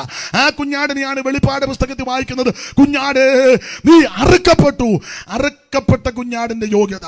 ഇന്ന് രാത്രി മനുഷ്യവർഗത്തിന്റെ പാപത്തിന് വേണ്ടി അറുക്കപ്പെട്ട കുഞ്ഞാട്. ഈ കുഞ്ഞാടിന്റെ പ്രത്യേകത യോഗ്യതകൾ അതിന്റെ 9-ാമത്തെ വാക്യം വായിച്ചേട്ടെ. 5-ാം അധ്യായം വാങ്ങുവാനും അതിന്റെ മുദ്ര പൊട്ടിപ്പാനും നീ യോഗ്യൻ. നീ അറുക്കപ്പെട്ടു നിന്റെ രക്തം കൊണ്ട് സർവഗോത്രത്തിലും, നിന്റെ രക്തം കൊണ്ട് സർവഗോത്രത്തിലും, ഭാഷയിലും, വംശത്തിലും. അപ്പൊ ശ്രദ്ധിക്കുക, ഈ കുഞ്ഞാടിന്റെ 1-ാമത്തെ യോഗ്യത രക്തം ചൊരിഞ്ഞ് മരിച്ച കുഞ്ഞാട്. ഇതാരാന്ന് ഞാൻ വിസ്തരിക്കേണ്ട, കർത്താവാകുന്ന യേശു ക്രിസ്തു. എന്തിനാണ് ഈ കുഞ്ഞാട് രക്തം ചൊരിഞ്ഞത്? മനുഷ്യവർഗത്തിന്റെ പാപത്തിന് പരിഹാരം വരുത്തുവാൻ. ഒരു വ്യത്യാസവുമില്ല, എല്ലാവരും പാപം ചെയ്ത് ദൈവതേജസ് നഷ്ടപ്പെടുത്തിയെന്ന ആ പാപികളാകുന്ന മനുഷ്യവർഗത്തെ രക്ഷിക്കുവാൻ പാപമില്ലാത്ത പരിശുദ്ധനായ ദൈവകുഞ്ഞാടാകുന്ന ക്രിസ്തു സ്വർഗമഹിമ വെടിഞ്ഞ് ഇഹലോകത്തിലേക്ക് ഇറങ്ങി വന്നു. ഫിലിപ്പിയ ലേഖനത്തിലെ വാക്യം നിങ്ങൾക്കെല്ലാം മനപാഠമാ. ദൈവരൂപത്തിലിരിക്കുക, ദൈവത്തോടുള്ള സമത്വം മുറുകെ പിടിച്ചുകൊള്ളണമെന്ന് വിചാരിക്കാതെ ദാസരൂപമെടുത്ത് വേഷത്തിൽ മനുഷ്യനായി തന്നെത്താൻ താഴ്ത്തി മരണത്തോളം, ക്രൂശിലെ മരണത്തോളം അനുസരണമുള്ളവനായി തീർന്ന ക്രിസ്തു ദൈവകുഞ്ഞാട്. എന്തിന്? എന്റെയും നിന്റെയും പാപം പരിഹരിക്കുവാൻ, എന്റെയും നിങ്ങളുടെയും പാപം ചുമന്നൊഴിക്കുവാൻ അവിടുന്ന് നമുക്ക് വേണ്ടി രക്തം ചിന്തി. കന്യാസൂര്യമായി ഭൂമിയിൽ അവതരിച്ച് നാടെങ്ങും നന്മ സുവിശേഷിച്ചു. മുമ്പേ ഓർപ്പിച്ചല്ലോ, മരിച്ചവരെ ഉയർപ്പിച്ച് രോഗികളെ സൗഖ്യമാക്കി, സകല ദീനക്കാരെ വ്യാധിക്കാരെ സൗഖ്യമാക്കി. തിരുവെടുത്തെഴുതി വെച്ചതുപോലെ കഷ്ടാനുഭവങ്ങളിൽ കൂടി കടന്നുപോയി. എന്തിനേറെ ഗെത്സമനെ വെച്ച് പ്രാർത്ഥിച്ചു കൊണ്ടിരുന്നപ്പോൾ യൂദയുടെ ഒറ്റക്കൊടുപ്പിനാൽ വാളും വടിയും തീപട്ടിയും പന്തങ്ങളുമായി പടയാളികൾ വന്ന് പിടികൂടി ഒരു കള്ളനെ, കൊള്ളക്കാരനെ, കൊലപാതകന് പിടിച്ചു കെട്ടുമ്പോൾ അവിടുത്തെ പിടിച്ചു കെട്ടി അടിച്ചും ഉപദ്രവിച്ചും പഴിച്ചും നിന്ദിച്ചും എന്തിനെ രാത്രി മുഴുവൻ ശോഭകേടുകളും ആക്ഷേപങ്ങളും പടികളും നിരത്തി. ഒടുവിൽ മുൾക്കിരിയുടെ ധാരിയായി ചാട്ടമാറ് കൊണ്ടുള്ള പ്രകരം ഏറ്റ് മുതുക ഉടവജാല് പോലെ നീളത്തെ കീറപ്പെട്ടവനായി, മുഖത്തെ രോമമെല്ലാം പിടിതെടുക്കപ്പെട്ടവനായി, ഹല്ലേലൂയ, കണ്ടാൻ ആളല്ലെന്ന് തോന്നുമാറ് വിരൂപമാക്കപ്പെട്ടവനായി അവിടുത്തെ രക്തം നമുക്ക് വേണ്ടി ഒഴുക്കി തന്നു. ഒടുവിൽ പീലാത്തോസിന്റെ കൽത്തളം മുതൽ നമുക്കറിയാം കാൽവരിമേട് വരെ കുരിശുമരം ചുമന്ന് വീണും വേച്ചും വരച്ചും കാൽവരിയുടെ കൊലമരത്തിൽ 2 ദുഷ്പ്രവർത്തിക്കാരുടെ നടുവിൽ ഇരുമ്പാണികൾ കേൾപ്പിച്ചു കൊടുത്ത നസറയനാകുന്ന യേശു ക്രിസ്തു. അവിടുത്തെ തിരുമരണ സമയത്ത് നമുക്ക് ആ ഭാഗം അറിയാം. സൂര്യൻ കരിമ്പടം പോലെ കറുത്തു, പാറ പിളർന്നു, ഈ ഭൂതലമെല്ലാം ഇളകി, മരിച്ചവർ ഉയർത്തു, കല്ലറകൾ തുറന്നു. യെരൂശലേം ദേവാലയത്തിന്റെ തിരശ്ശീല മുകളിൽ നിന്ന് 2ആയിട്ട് ചിന്തി. ഭാഗമൊക്കെ നിങ്ങൾക്കറിയാം, നമുക്കറിവുള്ള ഭാഗമാണ്. അണ്ടഘടാകം മുഴുവൻ കണ്ണടക്കിയ അവിടുത്തെ തിരുമരണ സമയത്ത് 6 മണി നേരം മുതൽ 9 മണി നേരം വരെ ദേശത്തെല്ലാം കൂരിരുട്ടുണ്ടായി. ആ ഭാഗം പ്രസംഗിക്കുമ്പം ഞാൻ ഇവിടെ അടുത്ത ഷൗമേൽ സാറിനെ ഞാൻ ഓർക്കുന്നത്. അദ്ദേഹം കടന്നുപോയി, അല്ലെങ്കിൽ ഒരു TKS ഞാൻ അദ്ദേഹത്തിൻ്റെ ആ പാട്ട് പാടിയപ്പോൾ എനിക്ക് തോന്നുന്നത് പുള്ളി അവിടെ ഉണ്ടായിരുന്നെന്ന. അതുപോലെ അദ്ദേഹം എഴുതി വച്ചിരിക്കുന്നത്. പഴയ പാട്ടാണ്. ചൗമേലി സാറും അവിടെ ഉണ്ടായിരുന്ന ക്രൂശ് മരണ സമയത്ത് അവിടെ പുള്ളി ഇതെല്ലാം കണ്ടോണ്ട് എഴുതുന്നത് പോലെ. എനിക്ക് പാടാൻ വലിയ ഷായി പാസ് ഉണ്ടായിരുന്ന എടുത്ത് പാടിയെന്ന് എന്ത് ചെയ്തോ, ഞാൻ വന്നപ്പം മുതൽ വിളിക്കുക. സാർ എഴുതിയ TKS എഴുതിയ പാട്ട് നല്ല പാട്ടാണ്. ആ കർത്താവിൻ്റെ തിരുമരണ സമയത്ത് എഴുതി വെച്ചിരിക്കുന്ന പ്രയോഗമാണ്. അറിയാവുന്നൊരു വേണം എൻ്റെ കൂടെ ചേർന്നൊന്ന് പാടിക്കൂ. ഭൂതലനാഥൻ തന്നുട മരണം കാണുക ദുർവകമായകോ. ഭൂതലനാഥൻ തന്നുട മരണം കാണുക ദുർവകമായകോ. ഭൂരിഭയം പൂണ്ടിളകുകയോ ഈ പ്രകൃതികളകിലമിതൽപുതം. ഭൂരിഭയം പൂണ്ടിളകുകയോ ഈ പ്രകൃതികളകിലമിതൽപുതം. പാറ പിളർന്നു പാരിളകുന്നു പാവനമൃദുരുയിരാർന്നുക. പാറ പിളർന്നു പാരിളകുന്നു പാവനമൃദുരുയിരാർന്നു. ഇരുകയായി തിരുശീലയും തൻമൃതി നേരം സൂര്യനിരുന്നുപോ. ഇരുകയായി തിരുശീലയും തൻമൃതി നേരം സൂര്യനിരുന്നുപോ. എന്തോരത്ഭുത പുരുഷൻ ക്രിസ്തു തന്റെ മഹിമാനിസ്തുലം. എന്തോരത്ഭുത പുരുഷൻ ക്രിസ്തു തന്റെ മഹിമ. നമ്മുടെ കരമുയർത്തി കർത്താവിന് മഹത്വപ്പെടുത്തിയാണ്. അവിടുത്തെ തിരുമരണം മരിച്ചുവെന്ന് ഉറപ്പ് വരുത്തുവാൻ നമുക്കറിയാം. ഒരു പടയാളി വിലാപ്പുറത്ത് കുത്തി രക്തവും വെള്ളവും ചാടി പുറപ്പെട്ടു. ഈ കുഞ്ഞാട് രക്തം നമുക്ക് വേണ്ടി ചിന്തി. അപ്പോൾ ഈ കുഞ്ഞാടിന്റെ യോഗ്യത ഒന്ന്, രക്തം മനുഷ്യവർഗത്തിന് വേണ്ടി ചിന്തിയ കുഞ്ഞാട്. അതാണ് ആ 9ാമത്തെ വാക്യത്തിൽ നാം പഠിക്കുന്നത്. രക്തം ചിന്തിയ കുഞ്ഞാട്. എന്തിനു വേണ്ടി ഈ രക്തം ചിന്തി? എന്റെയും നിന്റെയും പാപം പരിഹരിച്ച് വിലയ്ക്ക് വാങ്ങാൻ. എന്തുവാ അവിടുത്തെ രക്തത്തിന്റെ പ്രത്യേകത, വിശേഷത? അവിടുത്തെ രക്തത്തിന്റെ വിശേഷത പാപമില്ലാത്ത രക്തമാ. അവിടുത്തെ രക്തം പുണ്യാക രക്തമാ. അവിടുത്തെ രക്തം രോഗശാന്തി തരുന്ന രക്തമാ. അവിടുത്തെ രക്തം നിന്റെ മാറയെ മധുരിപ്പിക്കുന്ന രക്തമാ. അവിടുത്തെ രക്തം വിലയേറിയ രക്തമാ. അവിടുത്തെ രക്തം ആമ സംസാരിക്കുന്ന രക്തമാ. അവിടുത്തെ രക്തം നിന്നെ ഗുണീകരിക്കുന്ന രക്തമാ. അവിടുത്തെ രക്തം സൗഖ്യം തരുന്ന രക്തമാ. മാത്രമല്ല വെളിപ്പാട് പുസ്തകം കൂടെ ചേർത്ത് പിടിച്ചാൽ അവിടുത്തെ രക്തത്തിന്റെ പ്രത്യേകത നമുക്ക് ജയം തരുന്ന രക്തമാ. പാപം മോചിക്കുന്ന രക്തം, രോഗം സൗഖ്യമാക്കുന്ന രക്തം, സമാധാനം തരുന്ന രക്തം, ശുദ്ധീകരിക്കുന്ന രക്തം, ഗുണീകരിക്കുന്ന രക്തം. ആ രക്തം നമുക്ക് വേണ്ടി അവിടുന്ന് ചിന്തി. ദൈവത്തിന് സ്തോത്രം. ആ രക്തത്താൽ എനിക്ക് നിങ്ങൾക്കും അതിക്രമം എന്ന പാപമോചനം എന്ന വീണ്ടെടുപ്പുണ്ട്. ഇന്ന് രാത്രി ആ വീണ്ടെടുപ്പ് പ്രാപിച്ച ദൈവമക്കളെ ഓർത്ത് ദൈവത്തെ സ്തുതിക്കുന്നു. സ്നേഹിത, സഹോദര, സുഹൃത്തെ, എന്നെ കേൾക്കുന്ന പ്രിയരെ, ആമ പാപം പരിഹരിക്കുവാൻ കർമ്മമാർഗം കൊണ്ടോ പുണ്യപ്രവൃത്തി കൊണ്ടോ ദാനധർമ്മം കൊണ്ടോ നേർച്ച കാഴ്ച കൊണ്ടോ ആചാരം കൊണ്ടോ അനുഷ്ഠാനം കൊണ്ടോ കിഴക്കോട്ടും പടിഞ്ഞാട്ടും തെക്കോട്ടും വടക്കോട്ടും നടന്നത് കൊണ്ടോ എന്തെങ്കിലും ഭൗതിക വസ്തുക്കൾ കൊണ്ട് കൊടുത്തത് കൊണ്ടോ ഒന്നും പാപം പരിഹരിക്കപ്പെടുകയില്ല. വീട് വെച്ചത് കൊടുത്തുകൊണ്ടോ, തയ്യൽ മെഷീൻ കൊടുത്തത് കൊണ്ടോ, വസ്തു കൊടുത്തത് കൊണ്ടോ, കുരിശും തൊട്ടിക്ക് സ്ഥലം കൊടുത്തുകൊണ്ടോ, പള്ളി പണിയാൻ സ്ഥലം കൊടുത്തുകൊണ്ടോ, പെന്തിക്കോസ് ഹോള് വെക്കാൻ സ്ഥലം കൊടുത്തത് കൊണ്ടോ ഇതുകൊണ്ടൊന്നും പാപം പരിഹരിക്കുകയില്ല. പെന്തിക്കോസ് കുടുംബത്തിൽ ജനിച്ചാലും പാപം പരിഹരിക്കുകയില്ല. പാസ്റ്ററുടെ മോനായത് കൊണ്ടൊന്നും പാപം പരിഹരിക്കുകയില്ല. വലിയ സഭയിലാണ് നീ കൂടുന്നെന്ന് പറഞ്ഞാലും പാപം പരിഹരിക്കുകയില്ല. പാപം മോചിക്കപ്പെടണമെങ്കിൽ യേശുക്രിസ്തുവിന്റെ പരിശുദ്ധ രക്തത്താൽ മാത്രം. അവന്റെ പുത്രനായ യേശുവിന്റെ രക്തം സകല പാപങ്ങളും പോക്കി നിന്നെ ശുദ്ധീകരിക്കും. ക്രൈസ്തവ കുടുംബത്തിൽ ജനിച്ചത് കൊണ്ടൊന്നും പാപം പരിഹരിക്കുകയല്ല, സ്വർഗത്തിലും പോകുകയല്ല. തോമാശ്രീ 52 വന്നെന്നാ ചെല്ലു പറയുന്നത്. 52-ലും വന്നില്ല, 62-ലും വന്നില്ല, 102-ലും വന്നില്ല.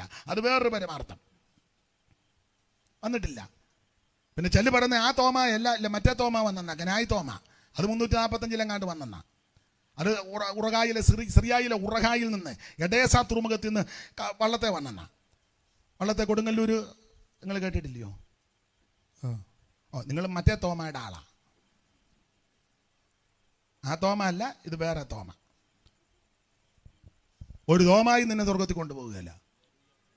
ഒരു അന്തർയോസം നിന്നെ സ്വർഗത്തിൽ കൊണ്ടുപോവുകയല്ല.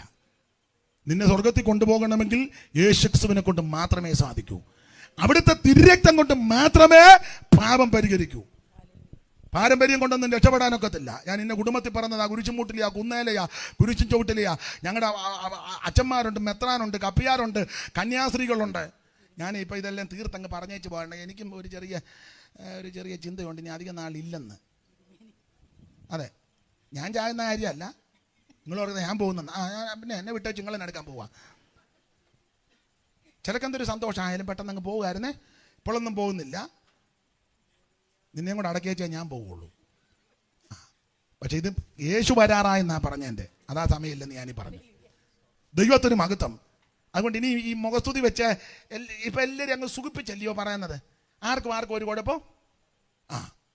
യേശുക്രിസ്തു മാത്രമാ ദൈവം. യേശുക്രിസ്തു മാത്രമാ സത്യദൈവം. യേശുക്രിസ്തു മാത്രമാ നിത്യദൈവം. മറ്റൊരുത്തനും രക്ഷയില്ല.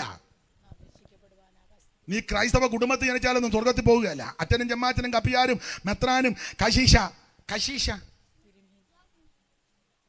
ഒരു ഇശ ഉണ്ടായാലും നീ സ്വർഗത്തിൽ പോവുകയല്ല. അപ്പച്ചൻ സെൻട്രൽ പാസ്റ്റാ, പുള്ളി തന്നെ പോകുമെന്നുള്ളത് ഇപ്പൊ സംശയത്തിൽ കിടക്കുക. കാരണം പരുവക്കേടായി.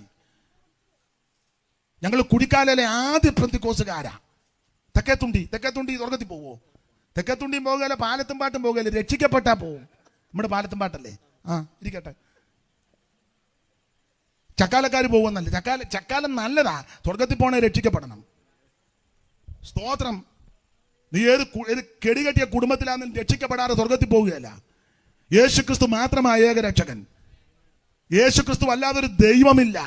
സത്യദൈവം, ഏകദൈവം, നിത്യദൈവം, സാക്ഷാൽ ദൈവം യേശുക്രിസ്തു മാത്രം. ഹല്ലേലൂയ. സമയം ഇനി അധികമില്ല. കാര്യമൊക്കെ എല്ലാവരും തീർത്ത് പറഞ്ഞോണം. അങ്ങോട്ടും ഇങ്ങോട്ടും ഒക്കെ സമയം കിട്ടുമ്പോൾ കാര്യങ്ങൾ തീർത്ത് പറഞ്ഞോണം. ചുമ്മാ ചൂടുവെള്ളം മാത്രം കുടിച്ചുകൊണ്ട് നടക്കരുത്. ഹോട്ട്സും കാച്ചി പ്രായമായി മാസത്തിൽ 2 കുപ്പി ഹോട്ട്സ്. അത് നല്ലതാ. വീട്ടിൽ വേലയ്ക്ക് വരുന്നവനോടും കാര്യം പറയണം. അത് ചിലപ്പം അവനോട് മിണ്ടുകയല്ല. കാരണം ആ സമയം അവൻ പണിയല്ലെന്ന് പറഞ്ഞാൽ അവൻ 5 മിനിറ്റ് പണിയാതിരിക്കട്ടെ. കാര്യം പറയും. യേശുവിനെ പറ്റി പറഞ്ഞു കൊടുക്കുക. അവൻ രക്ഷിക്കപ്പെടട്ടെ. മനസ്സിലാകാഴിയൊന്നുമില്ല. യേശുക്രിസ്തു മാത്രം ഏക ദൈവം. ഇതിപ്പോൾ ഒരു ദിവസത്തെ യോഗമായതുകൊണ്ട് ഈ കാര്യങ്ങളെല്ലാം കൂടെ പറഞ്ഞ് ഞാനും അങ്ങ് പോകാം. അപ്പോൾ ഈ കുഞ്ഞാടിന്റെ വിശേഷത, രക്തം നമുക്ക് വേണ്ടി ചൊരിഞ്ഞ കുഞ്ഞാട്. ദൈവത്തിന് സ്തോത്രം. 2, ഈ അറക്കപ്പെട്ട കുഞ്ഞാടിന്റെ യോഗ്യത 5-ാം അധ്യായത്തിന്റെ 6-ാമത്തെ വാക്യം വായിച്ച് 5:6. ഞാൻ സിംഹാസനത്തിന്റെയും 4 ജീവികളുടെയും നടുവിലും മൂപ്പന്മാരുടെ മധ്യത്തിലും ഒരു കുഞ്ഞാട് അറുക്കപ്പെട്ടതുപോലെ. അപ്പോൾ ഈ കുഞ്ഞാടിന്റെ 2-ാമത്തെ യോഗ്യത 5-ാം അധ്യായത്തോട് ബന്ധപ്പെട്ട് 2-ാമത്തെ യോഗ്യത നടുവിൽ നിൽക്കുന്ന കുഞ്ഞാട, അല്ലെങ്കിൽ മധ്യത്തിൽ. 2 പദം അവിടെ. ഒന്ന് നടുവിൽ, അല്ലെങ്കിൽ അത് തന്നെ മധ്യത്തിൽ. അപ്പൊ ഈ കുഞ്ഞാടിന്റെ പ്രത്യേകത നടുക്ക് വെളിപ്പെടുന്നവനാ, അല്ലാതെ കിഴക്കല്ല. അറിയായ്മയുടെ കാലത്ത് നമ്മൾ പറയും ബേച്ചാ പ്രാർത്ഥിച്ചാട്ട് ഉപദേശി. ബേബി, നിനക്ക് യാതൊരു വെളിവും ഇതുവരെ ഉണ്ടായിട്ടില്ല. നിന്നോട് ആരാ പറഞ്ഞ കിഴക്കാ വരുന്നെന്ന്? യേശു കിഴക്കുമല്ല വരുന്ന, തെക്കുമല്ല വരുന്ന, വടക്കുമല്ല വരുന്ന, പടിഞ്ഞാറുമല്ല വരുന്ന, അവിടുന്ന് നടുക്ക. കിഴക്ക് ആരാന്നുള്ളത് എസെക്കിയേൽ എഴുതിയിട്ടുണ്ട്. നിങ്ങൾക്ക് വചനം അറിയാമെന്ന് ഞാൻ കിഴക്കോട്ട് നോക്കി അവരെന്തൊടുക്കായിരുന്നു? സൂര്യനെ ആരാധന. കിഴക്കോട്ടുള്ള ആരാധന സൂര്യാരാധനയാണ്. അതുകൊണ്ട് നീ ദൈവത്തെ ഓർത്ത് നീ പള്ളി പോകാതിരിക്കുന്ന നല്ലത്.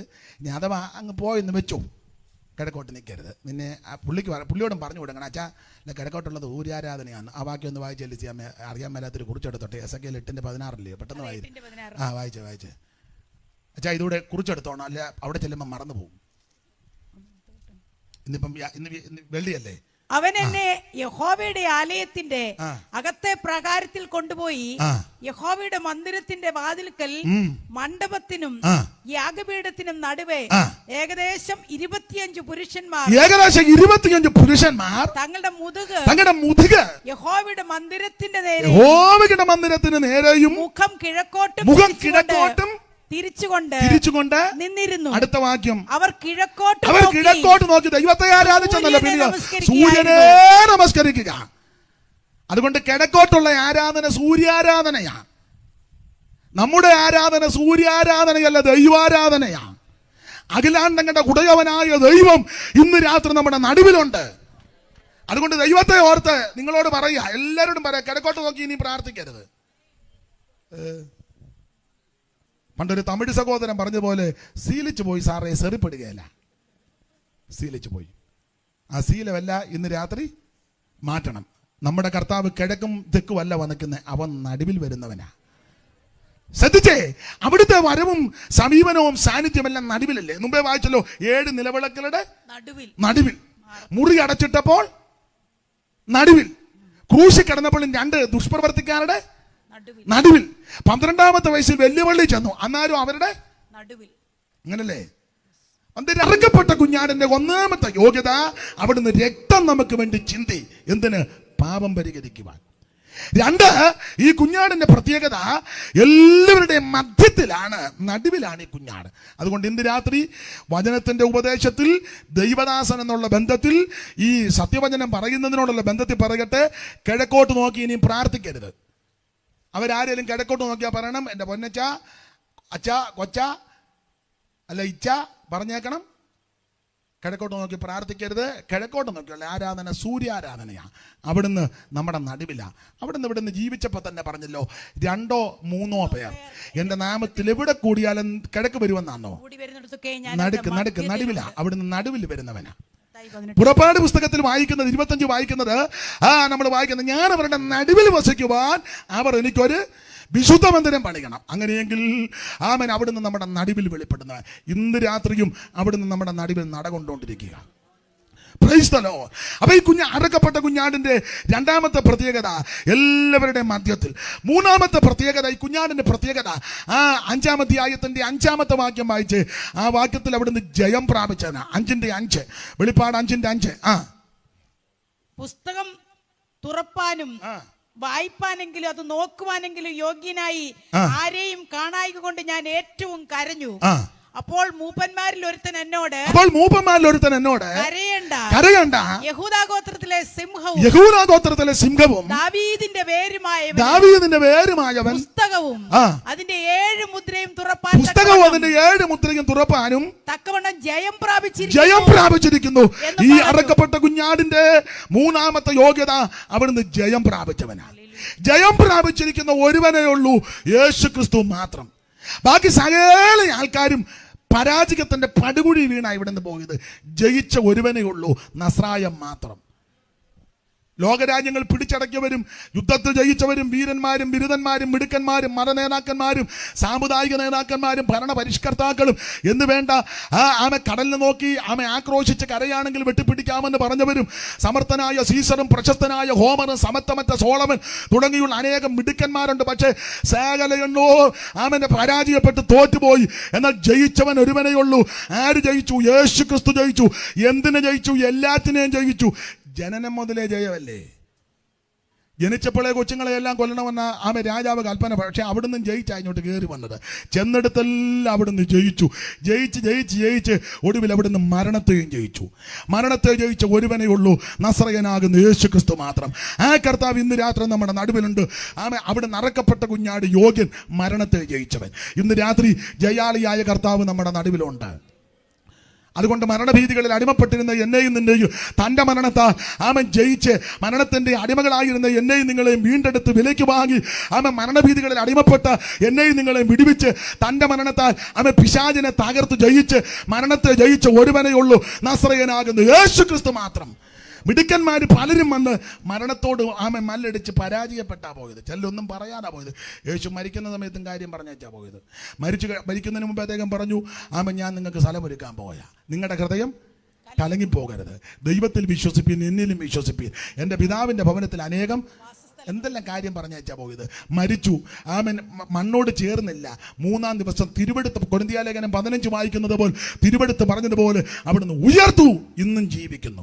ആ കർത്താവ് ഇന്ന് രാത്രി നിന്നെ രക്ഷിക്കാൻ വല്ലഭത്വമുള്ളവനാ. കർത്താവിന് മകത്ത് അറക്കപ്പെട്ട കുഞ്ഞാടിന്റെ യോഗ്യത: 1, അവിടുന്ന് രക്തം നമുക്ക് വേണ്ടി ചിന്തി. 2, എല്ലാവരുടെ മധ്യത്തിൽ കുഞ്ഞാട് നിൽക്കുന്നു. 3, അവിടുന്ന് ജയം പ്രാപിച്ചവനാ. 4ാമത്തെ ചിന്ത, ഈ കുഞ്ഞാടിന്റെ ഒരു യോഗ്യത: സർവ്വ സൃഷ്ടികൾ ആരാധിക്കുവാൻ യോഗ്യനായവനായി കുഞ്ഞാട്. ആരാധനയ്ക്ക് യോഗ്യനായ കുഞ്ഞാട്. 13ാമത്തെ വാക്യം ഒന്ന് വായിച്ചേ. 13ാം വാക്യം. 13. സ്വർഗ്ഗത്തിലും ഭൂമിയിലും ഭൂമിക്ക് കീഴിലും സമുദ്രത്തിലുമുള്ള സകല സൃഷ്ടിയും അവയിലുള്ളതൊക്കെയും സിംഹാസനത്തിൽ ഇരിക്കുന്നവനും കുഞ്ഞാടിനും സ്തോത്രവും ബഹുമാനവും മഹത്വവും ബലവും എന്നേക്കും ഉണ്ടാകട്ടെ എന്ന് പറയുന്നത് ഞാൻ കേട്ടു. ഈ വാക്യത്തിന്റെ വെളിച്ചത്തിൽ സർവ്വ സൃഷ്ടികളും ആരാധിക്കുവാൻ യോഗ്യതയുള്ള ഒരുവനേ ഉള്ളൂ, നസ്രയനാകുന്ന യേശു ക്രിസ്തു. ഞാൻ സമയത്തെ ഭയപ്പെടുന്നത് കൊണ്ട് ഇനി ദീർഘമാക്കുന്നില്ല. കർത്താവിന് മഹത്വം. ഈ കുഞ്ഞാടിന്റെ യോഗ്യത സർവ്വ സൃഷ്ടികളും സർവ്വ ചരാചരങ്ങളും ആരാധിക്കാൻ യോഗ്യനവനായ യേശു ക്രിസ്തു. ഭൂമിയിലുള്ളതും വെള്ളത്തിലുള്ളതും സ്വർഗത്തിലുള്ളതും വെള്ളത്തിന് കീഴെയുള്ളതും സർവ്വ സൃഷ്ടികളും ആരാധിക്കുന്നവൻ ഒരുവനേ ഉള്ളൂ, യേശു ക്രിസ്തു മാത്രം. ഇന്ന് രാത്രി ഈ കുഞ്ഞാടിന്റെ പ്രത്യേകത ആരാധനയ്ക്ക് യോഗ്യനായ കുഞ്ഞാട്. ഒന്ന് രണ്ട് കാര്യം പറഞ്ഞങ്ങ് നിർത്താം. ആരെ ആരാധിക്കണം? യേശു ക്രിസ്തുവിനെ ആരാധിക്കണം. ആരെ ആരാധിക്കരുത്? വേറെ ആരെ ആരാധിക്കരുത്. മനുഷ്യനെ ആരാധിക്കരുത്, മൃഗങ്ങളെ ആരാധിക്കരുത്, ചരാചരങ്ങളെ ആരാധിക്കരുത്, സൂര്യനെ ആരാധിക്കരുത്, ചന്ദ്രനെ ആരാധിക്കരുത്, നക്ഷത്രങ്ങളെ ആരാധിക്കരുത്, പുരുഷനെ ആരാധിക്കരുത്, സ്ത്രീയെ ആരാധിക്കരുത്, അപ്പനെ ആരാധിക്കരുത്, അമ്മയെ ആരാധിക്കരുത്. പക്ഷെ അപ്പനെ അമ്മയും ബഹുമാനിക്കണം. മനസ്സിലായോ? അമ്മ ആരാധിക്കണ്ട, അമ്മയെ ബഹുമാനിക്കണം. അങ്ങനെ ആ പുസ്തകം പഠിപ്പിക്കുന്നത്. നിനക്ക് നന്മയുണ്ടാകുവാനും നീ ഭൂമിയിൽ ദീർഘായുസോടിരിപ്പാൻ നിന്റെ അപ്പനെ അമ്മയെ. ഈ മാതാപിതാക്കൾ ജീവിച്ചിരിക്കുമ്പോൾ അവരെ ആദരിക്കുകയും ശുശ്രൂഷിക്കുകയും ബഹുമാനിക്കുകയും ചെയ്യണം. ജീവിച്ചിരിക്കുമ്പോൾ അപ്പനോ അമ്മയ്ക്കോ ഒരു ഉമ്മ കൊടുക്കണം. അതിന് സമയവും ഇല്ല, ഇന്ന് വരെ കൊടുത്തിട്ടുമില്ല. ചത്ത് കിടക്കുമ്പം നിങ്ങൾ കണ്ടിട്ടില്ലേ? കണ്ടിട്ടില്ല എന്നല്ല, നിങ്ങൾ എത്ര എണ്ണം കൊടുത്തേച്ചാ അമ്മ ഇരിക്കുന്നേ?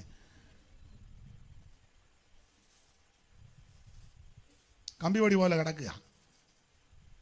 ജീവിച്ചിരുന്നപ്പോൾ അപ്പൻ്റെ അമ്മയുടെ അടുക്ക ചെന്ന് 10 മിനിറ്റ് ഇരുന്ന് ആ കവിളിനൊരു ചുംബനം കൊടുത്താൽ എൻ്റെ കുഞ്ഞ് തന്ന ചുംബനമാണെന്ന് അവർക്ക് മനസ്സിലാകും. ഒരു മനസ്സിനൊരു തൃപ്തിയുണ്ട്. മരിച്ചു കഴിയുമ്പോൾ അതും ചുംബനം കണ്ട. നിങ്ങൾ ചുംബനം എടുക്കുമ്പോൾ വീഡിയോ നോക്കിക്കൊണ്ടാ ചുംബിക്കുന്നത്. എന്തിനാടാ ഈ വേഷം കെട്ടല്ല? മരിച്ചു കിടക്കുമ്പം റീത്ത് ഇപ്പൊ അല്ല പൂവല്ലേ, പൂവ് എന്തിനങ്ങനെ ബൊക്ക? നീ ജീവിച്ചിരുന്നപ്പോ തള്ളയുടെ ഒരു മുല്ലപ്പൂ കൊണ്ട് കൊടുത്താൽ മതിയായിരുന്നു. അതിന് 5 പൈസ പോലും. മരിച്ചു കഴിഞ്ഞപ്പോൾ പെമ്പളയുടെ വീട്ടുകാർ മുടുത്തൊരു ബൊക്ക. പെമ്പള വീട്ടുകാർ അവൾ ഈ തള്ളയ്ക്ക് വെള്ളം കൊടുക്കാത്തവളാ. എന്നെ എല്ലാവർക്കും ഒരു പരുവക്കേട് പോലെ. എന്തിനാ ഈ കോക്കാൻ ബീച്ചേ? ചത്ത് കഴിയുമ്പോഴുള്ള പോസ്റ്റുകാരും മതിലാലും വല്ല അമ്മച്ചിയുടെ അപ്പച്ചൻ്റെ ഫോട്ടോ. അപ്പച്ചൻ അന്നേ ടൈ കെട്ടിയത്. ചാക്കോ ചാക്കോ കുഴിക്കാല. എന്തിനാടാ? ജീവിച്ചിരുന്നപ്പോ അപ്പനും അമ്മയ്ക്ക് ഇച്ചിരി വെള്ളം കൊടുത്തിരുന്നല്ലോ. ജീവിച്ചിരുന്നപ്പോൾ അവരോട് മാന്യമായിട്ട് പെരുമാറിയെങ്കിലോ? മരിച്ചു കഴിയുമ്പോൾ എല്ലാവരും കാണിക്കാനല്ലയോ? സ്തോത്രം. ഇപ്പം നിങ്ങൾ ശ്രദ്ധിച്ച്, ഞാനിത് പറയുന്ന ചിലർക്ക് ഇഷ്ടമല്ല. മരിച്ചു കഴിയുമ്പം ഇത് എന്തോ അതിന് പറയുന്നത്? ആ ഫ്ലക്സ് അല്ല, അല്ലെ പേപ്പറിൽ എഴുതി പോലെ പേപ്പറിൽ എഴുതി കൊണ്ടുവരുമല്ലോ. മരണക്കുറിപ്പ് അല്ല, പ്ലസാണ്. ഓ സ്മരണ.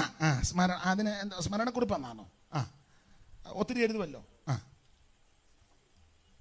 കുടുംബത്തിൻ്റെ മഹിമയും ചെയ്ത വീരകഥകളും ഇതൊന്നും എഴുതി നടക്കണ്ടായിരുന്നു. ജീവിച്ചിരിക്കുമ്പോൾ അവരുടെ മുഖത്ത് നോക്കിയിട്ട് പറഞ്ഞിരുന്നല്ലോ, അവർ 5 കൊല്ലം കൂടെ ജീവിച്ചാനും. ആട്ടെ, ഞാൻ ഇടയ്ക്ക് കയറി പറഞ്ഞതേ ഉള്ളൂ, മാതാപിതാക്കളെ ബഹുമാനിക്കണം. ഞാൻ എല്ലായിടത്തും പറയുന്ന കാര്യമാണ്. അപ്പനെ അമ്മയും ബഹുമാനിക്കണേ.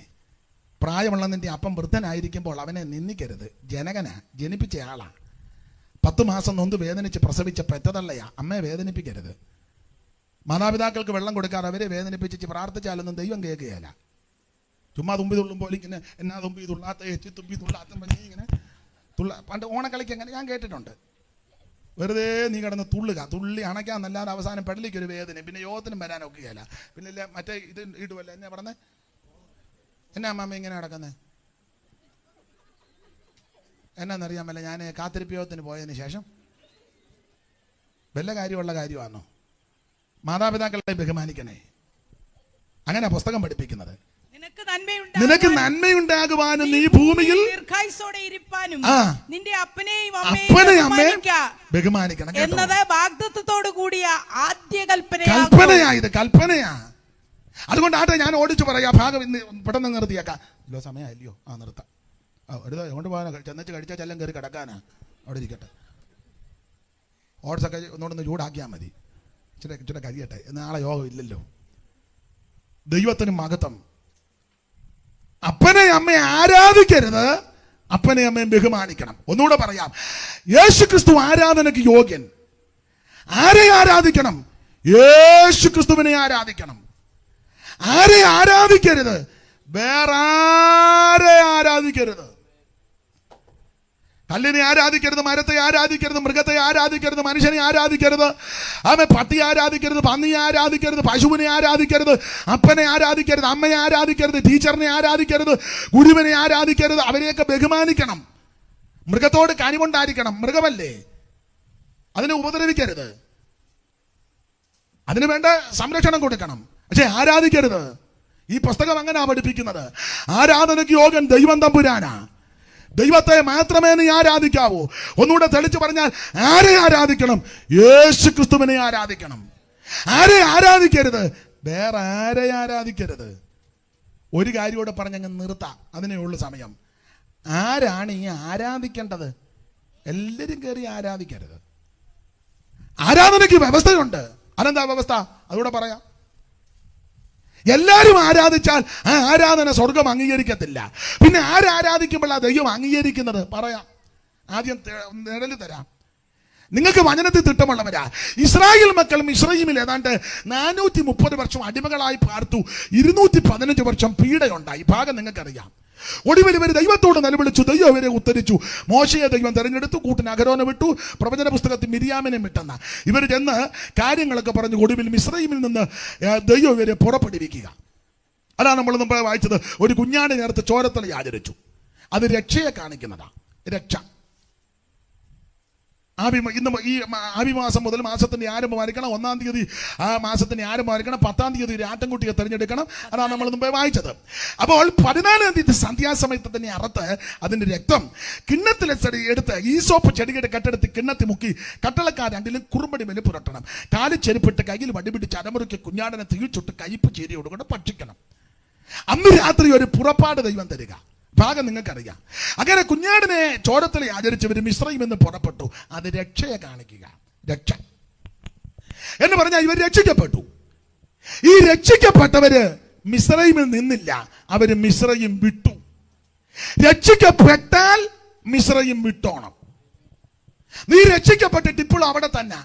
അമ്മാമ്മ രക്ഷിക്കപ്പെട്ടതാണോ അമ്മച്ചി? പിന്നെ ഞാൻ മൂത്താമ്പാക്കൽ കൊച്ചുകുഞ്ഞു ഉപദേശിയുടെ കാലത്ത് രക്ഷിക്കപ്പെട്ടതാ. എന്നിട്ട് ഇപ്പോൾ എവിടാ? രക്ഷിക്കപ്പെട്ടു, പിന്നെ അവിടെ തന്നെ പെട്ടു. അപ്പച്ചൻ രക്ഷിക്കപ്പെട്ടതാണ് 98. ഞാൻ പുഞ്ചമണ്ണിൽ മാമന്റെ കാലത്ത്, പുഞ്ചമണ്ണിൽ മാമച്ചെന്ന് കേട്ടിട്ടുണ്ടോ? കേട്ടിട്ടുണ്ട്. ഞങ്ങളുടെ മിറ്റത്താ യോഗം. അന്ന് എനിക്ക് 8 വയസ്സ്. അന്ന് ഞാൻ കൈപൊക്കി. എന്നിട്ടോ രക്ഷിക്കപ്പെട്ടു. എന്നിട്ടോ പിന്നെ അവിടെ തന്നെ പെട്ടു. ഇത്രയോ ഞാനിപ്പോ പറയുന്നുള്ളൂ. നീ രക്ഷിക്കപ്പെട്ട ദൈവവൈതലാണെങ്കിൽ മിസ്രയീം വിടണം. ചെല്ലു പറയുന്നത് രക്ഷിക്കപ്പെട്ടിട്ട് പറയുന്നത് ഞങ്ങൾ അവിടെ നിൽക്കുന്ന എന്നാന്നറിയോ? കുറച്ച് പേരെയും കൂടെ നേടിക്കൊണ്ട് നടക്കുകയല്ല ജോർജ. അതിന് ഉദാഹരണം കവി പണ്ട് പറഞ്ഞു. ഉദാഹരണം പറഞ്ഞതാ. രക്ഷിക്കപ്പെട്ടിട്ട് അവിടെ തന്നെ നിൽക്കുക. എന്തിനാ? കുറച്ച് പേരെയും കൂടെ അവിടുന്ന് നടക്കുകയല്ല. ഉദാഹരണം കവി പണ്ട് പറഞ്ഞ്, വളക്കുഴിക്കകത്തിരുന്ന മണത്തിനായി വർത്തി കൊളുത്തും. വളക്കുഴിക്കകത്തിരുന്ന് മണത്തിനായി വർത്തി കൊളുത്തിടുന്നു. വേഗുന്ന വീടിനകമേകിരുന്ന് വിശ്രാന്തി തേടുന്നു വിവേകഹീനൻ. ഒരു വിവരദോഷിയുടെ കാര്യാ പറയുന്നത്. വളക്കുടിക്കകത്തിരുന്ന് മണത്തിനായി വർത്തി കൊളുത്തിടുന്നു. അർത്ഥം, പണ്ട് കാലത്ത്, ഇപ്പോഴല്ല, പണ്ട് കാലത്ത് നിങ്ങൾക്ക് പ്രായമുള്ളവർക്ക് കുറച്ചുകൂടെ ബോധ്യപ്പെടും. എൻ്റെ ഓർമ്മയിലും ഉണ്ട്. പണ്ട് നമ്മുടെ പല വീടുകളിലും സെപ്റ്റിക് ടാങ്ക് ഇല്ല. അപ്പൊ പിന്നെ വസ്തു ഉള്ളവർക്ക് വസ്തുവിൻ്റെ ഏതേലും ഒരു മൂലയിൽ ഒരു കുഴി എടുക്കും. അതിന് വളക്കുടി എന്നാ പറയുന്നത്. ഇപ്പൊ ചെല്ലൊക്കെ അത് ഓർക്കുന്നു പോയിരുന്നതൊക്കെ. പിന്നെ മുഖം കാണുമ്പോൾ എനിക്കറിയാം. ഇതുവരെയും അനങ്ങാതിരുന്ന പുള്ളിക്കാർക്ക് ഒരു ചെറിയ പുഞ്ചിരി. പരമാർത്ഥമാ പണ്ടത്തെ കാര്യം പറയാൻ തന്നെ. അതിന് വളക്കുടി എന്നാ പറയുന്നത്.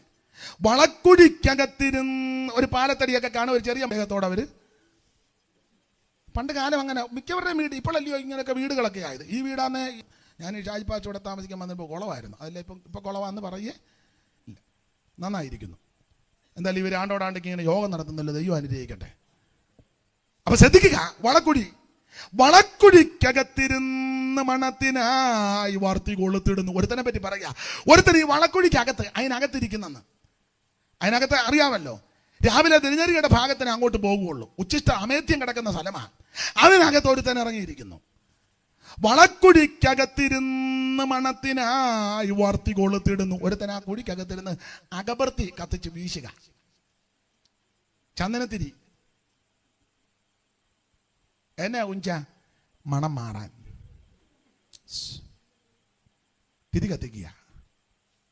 ഇരിക്കുന്ന സ്ഥലം എവിടാ?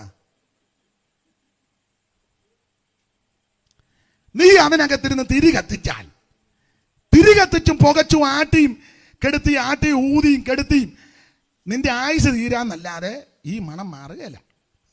മനസ്സിലായി കാണുമല്ലോ. നീ തിരികത്തിച്ച് ആട്ടി ഊതി വീശി തെക്കോട്ടും കിടക്കോട്ടും കൈ കാണിച്ച് ഇങ്ങനെ പെരുക്കിയിരിക്കാന്നല്ലാതെ ഈ മണം മാറുകയല്ല.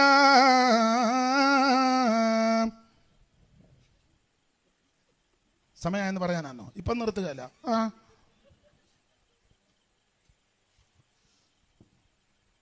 ഇരിക്കുന്ന സ്ഥലം വളക്കുഴിയാ. ഈ മണം മാറണമെങ്കിൽ നീ ചെയ്യേണ്ട കാര്യം ആ കുഴിയിൽ നിന്ന് ആദ്യം കരയ്ക്ക് കയറണം. പഴയ രീതി വെച്ച് ഞാൻ പറയാം, ഇപ്പോഴത്തെ രീതിയല്ല.